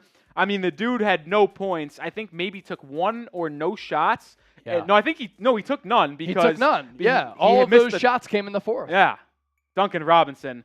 Man, yeah, I bet it feels good to pay off that contract. He had the 2 threes, he had the and one, and then another critical layup. And look, when I say like it's corny to say Heat culture, I don't mean that Heat culture is corny. I mean to credit a win to the Heat culture to some can be corny because it's like, it's the culture, it's so boring. It's literally a thing though, and this is why. Duncan Robinson cannot barely play the entire game, and then he can come in, he can do his job, he can fulfill his role, score 10 points in the fourth quarter. Max Strus can go 0 of 9 in game 1, and then the first quarter, first half, he knocks down 4 threes, and he's able to really turn around his confidence level with that short mindset. All of those makes came in that first half, and he barely played in the second half. So it's everybody willing to do their role, which to casual basketball fans might sound corny, but it literally is a thing because that's the foundation that this team is built on. Like Bill Belichick would say, do your job. And people on this team do their job. And once again, Bam Adebayo playing really well in this game too. Yeah, Bam played fantastic. Even though it's going to be crazy to say this out loud, Nikola Jokic scored 41 points today, but I thought the Heat did a terrific job defending him, and we'll get into that more a little bit later. But Bam was great defensively. He was good offensively, and something I laid out for the Heat fans after Game 1, because everyone was disappointed, big-time loss, sucked. But what I saw in Game 1 is something the Heat can take advantage of. What has always plagued the Denver Nuggets is the fact that they can't defend at a high level at points because Jokic, as good as he is offensively, and he's probably the best offensive player in the NBA when it comes to scoring and creating for his teammates, but he's so slow on defense that an athletic big like Bam can give him problems. And what happened in this game? A lot of Bam pick and rolls. They'd run the drop coverage. They'd get it to Bam at the free throw line. He'd either finish with a dunk or pull up for a nice little mid-range jumper or kick it out because someone had to rotate. And even though he only had 4 assists, I'd love to know how many hockey assists he had tonight from kicking out to a corner. Nuggets rotate again. It swung one more time for an open 3. Yep. The Nuggets have some soul-searching to do on the defensive end. The Nuggets offense, I still think they've gotten some decent looks. They turned the ball over in some big-time issues. But I think the Nuggets defense is what really is going to have to change because if the Heat can just keep on spamming these pick and rolls with Lowry, Jimmy, Gabe Vincent, and Bam Adebayo, where it's going to basically create a decent look every time, They're just going to keep on doing it. So the Nuggets have to find an answer for that play in specific. Yeah, and Bam's defense against Jokic. I understand that Jokic went off tonight, but Jokic was very frustrated by some of Bam's pesky play, and then also just the double teams that were swarming him. You could tell that Jokic became a little bit unhinged with some of the fouls that he committed in this game and some of the turnovers as well. And we'll get to Jokic, of course, because he deserves his flowers. So too does Kevin Love. Look, he played 21 minutes, couple outlet passes early, got the Heat in transition, 6 points, 10 rebounds. Really what his impact was will not show on the stat sheet. It's defensively him just giving the Heat some height and size down low. And I think it was his impact in the first quarter. Even though the Heat, they jumped out to an 11-point lead, blew it, and were trailing for the rest of the game until that fourth quarter, Kevin Love's impact in the first quarter was unmatched. I mean, what killed the Heat in Game 1 to start off the game was the Nuggets' ability to get switches and have Gabe Vincent, Max Strus, and Caleb Martin, who started at the time, matched up with Aaron Gordon inside, and Gordon had 12 first-quarter points in Game 1. Now, did he have that today? No, because Kevin Love was able to put a body on him and say, Aaron Gordon, the only way you're scoring in this basketball game is if you hit jumpers or we double Nikola Jokic and you get a backdoor layup, because you're not getting switched on to a smaller guy, so you can do a drop-step layup like he did 4 or 5 times in that first quarter of Game 1. Yeah. So I thought Kevin Love, even though the stat sheet won't say he was that good because of a poor shooting percentage and only 6 points, but the 10 rebounds and I can't believe I'm going to say this, the defensive intensity he brought in the first and third quarters to start both the game and the second half was unmatched. He was legitimately pretty good on the defensive end of the floor. And it's crazy to say that out loud. Yeah, some people are asking for the quarter-by-quarter scoring breakdown. We have you covered because that's what we do. Miami won the first quarter 26-23. Denver won the second quarter 34-25. Denver won the third quarter 26-24, but they closed it really strong. And then the Heat outscoring Denver by 11 in the fourth quarter, 36-25. The Heat's defense, awesome as we said and alluded to a little while ago. The Nuggets did not record a field goal in the fourth quarter until about the 7-minute mark. They went nearly 5 minutes without a field goal in that fourth quarter. That's despite Nikola Jokic pacing Denver in that fourth quarter. He had 41 points for the night, took 28 shots, 11 rebounds. He had 18 points in that third quarter. And I know that some of y'all are like, wait, Chase, you just said that Nikola Jokic was bothered by the peskiness of this Heat defense. He was. If you watch the game, you could tell that he was a little bit bothered. That's a credit to how great the Joker is. That he was bothered a little bit in this game with all of the hounding double teams and him being swarmed and guarded closely by Jokic. He had a couple of shots blocked, more so than he usually does. He's still finished with 41 and 11. And here's the thing that I think is the most important. I wish I could have a marker style to circle it for you guys on screen.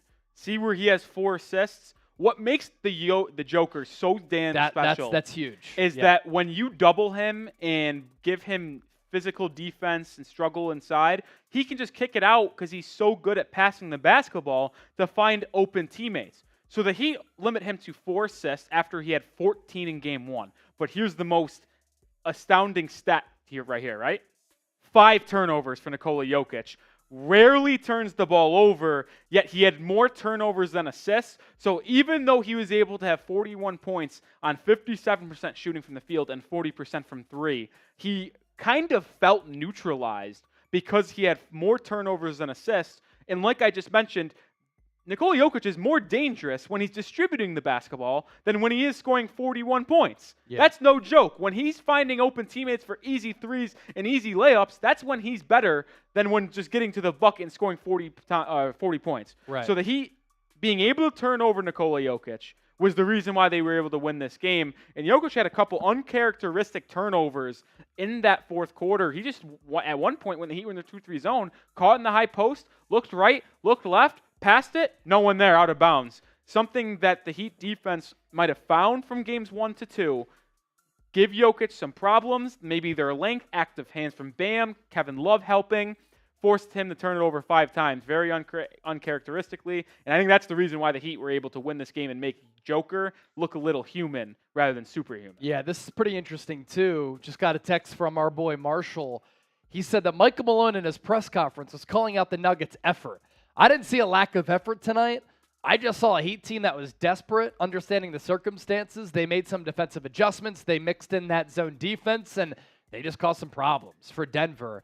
With Jamal Murray, speaking of that defense, look, Jamal Murray had that big 3 late to make it a 1-possession game, to give the Nuggets an opportunity to tie it and send it into overtime with the shot that he missed with that good Jimmy Butler defense.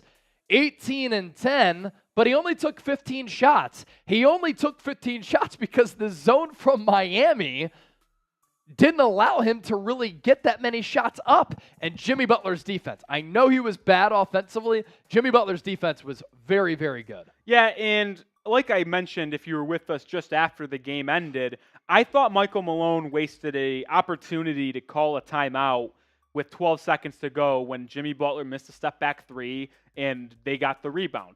Instead, he rolled the dice and allowed Jamal Murray to try to get an isolation bucket guarded by Butler, and Jimmy just played terrific defense and forced him to miss the shot. But Murray, even though the numbers don't suggest he had a good game, I thought Murray played really good because in that first half, he wasn't forcing anything, Chase. He was dishing it, finding it off to someone just for an easy layup or dunk. My mind keeps on going back to the 3-on-3 fast break in the second quarter when he had a great trail pass to Christian Brown for a slam dunk. Yeah. But I thought Murray was good. He had a couple threes really late to even make this a game. I mean, the Heat, I honestly thought it was kind of over with 2 minutes to go. The Heat were up 9 points, 6 points. But here comes Jamal Murray hitting a couple threes to get the Nuggets back into it. But I think the most telling thing is even though Jokic had a good game, through 2 games, the Nuggets' third best player has been horrible. Michael Porter Jr. was 2 for 8 from 3. I believe he was actually 2 for 11 from 3 in game 1. 1 for 6 today, 2 for 8 from the field, only 5 points. And I've always said that Michael Porter Jr. is the X factor for the Nuggets. And it's hard to call him a X factor type player because he does make so much money for the Nuggets. But when Michael Porter Jr. is knocking down his shots, this team is impossible to defend because you got Jokic and Jamal Murray, and then if you double one of them, if they're cooking, you got Michael Porter Jr. not missing from 3. But when Michael Porter Jr. can't hit water falling out of a boat, it really allows the opposing defense to focus on some other things. And I think the reason he has struggled, I mean, not the reason, but the way he's struggled through these first 2 games is the reason why the Nuggets are scoring 104 points and 108 rather than the normal 115, 116 they score on a daily basis. Yeah. Michael Porter Jr. needs to be better. You didn't get many contributions from Bruce Brown.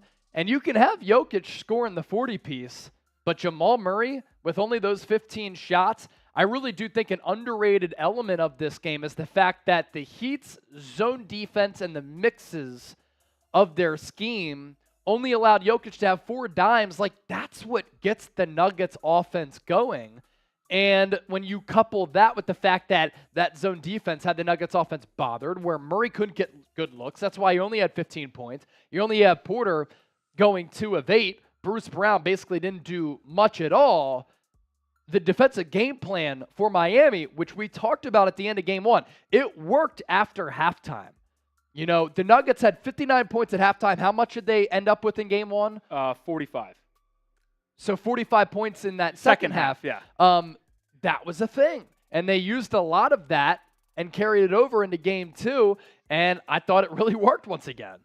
Yeah, and I was always under the idea that running a 2-3 zone, which the Heat like to do often, against Nikola Jokic was a bad decision because they could get it to him in the high post, and then obviously with the zone, he can just turn, and either find a baseline guy or someone out at the 3-point line. And I just thought with how good he is at passing the ball or just being able to take that little mid-range jumper at the free throw line, it would give the Heat all sorts of problems. But in reality, it has been far from that being the truth. I mean, in the game 1 fourth quarter, the only time the Heat had a little bit of momentum was when they went to that 2-3 zone late to make it a 15, 16-point game to what was an 11, 10, 9-point game. And then obviously they run it here a little bit in the fourth quarter, not super late, but mid to late fourth quarter. And the Nuggets were dumbfounded by it. And that's why they got outscored by 11 points, only scoring 25 points in that quarter. Wow. Yeah, so a great game tonight. You feel as though maybe the series could have shifted a little bit. And I say that, look, it's 1-1, plenty of hoop left to go. But it's 1-1, Heat momentum, and they go back home. And they have the confidence knowing that, look, the Nuggets up until tonight had not lost a home game in the playoffs so far. The Heat now know that they can win a game on the road against Denver. And if they just hit a couple of more threes in that game one, we could have been talking about a different game there. And I'll mention this too, Chase, a couple things. The Heat now have, I guess it's hard to say control their own destiny, but they do, because if the Heat win every game on their home court, which I know it's unlikely to do, it's tough, but it's expected to do that in a series. That's why it's a 7-game series.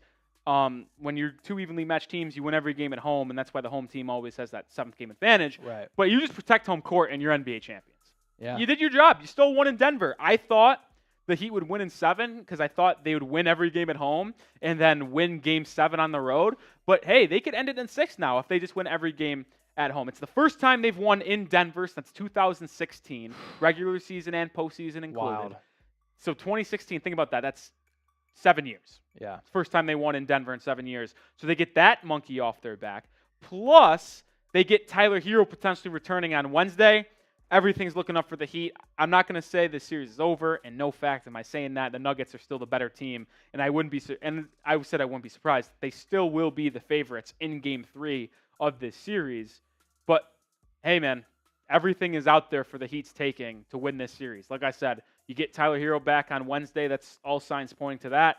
And you just win all 3 games at the Kaseya Center, and you're hanging a banner with confetti falling down on your head in Game 6. I can picture it now. Just do your job at home, man. Do your job at home. And if that's the case, I know it's 1-1, right? We said that. But, like, if that's the case and the Heat win this series, you know, they would have embarked on and will have embarked on one of the best and most improbable runs for any NBA champion ever. They had, among 30 teams in the NBA, the least efficient offense. They scored the least amount of points on an average game. Yeah, the lowest rated offense among all 30 teams in the NBA. And we're talking about teams like the Orlando Magic, the Houston Rockets, the Detroit Pistons, Charlotte Hornets. The Spurs. Name all the lottery teams. Bad teams. And the Heat were worse than all of them in offensive efficiency. And now they are 3 wins away from winning an NBA championship. We will be back for Game 3 of this series, which is on Wednesday, on our main Chat Sports YouTube channel and on the Miami Heat Report. 215,000 viewers so far tonight. We really appreciate everybody who tuned in. Alexander, our Super Chat MVP, tuned in from Serbia. That is Nikola Jokic's home country. $133 in Super Chats. Absolutely awesome to see, and we hope to see all of you back here Wednesday night. Chat Sports, Heat Report for Game 3. Series locked up 1-1. Going to be epic. Don't forget to subscribe to the show. Have a great night, and we'll catch you then. Peace.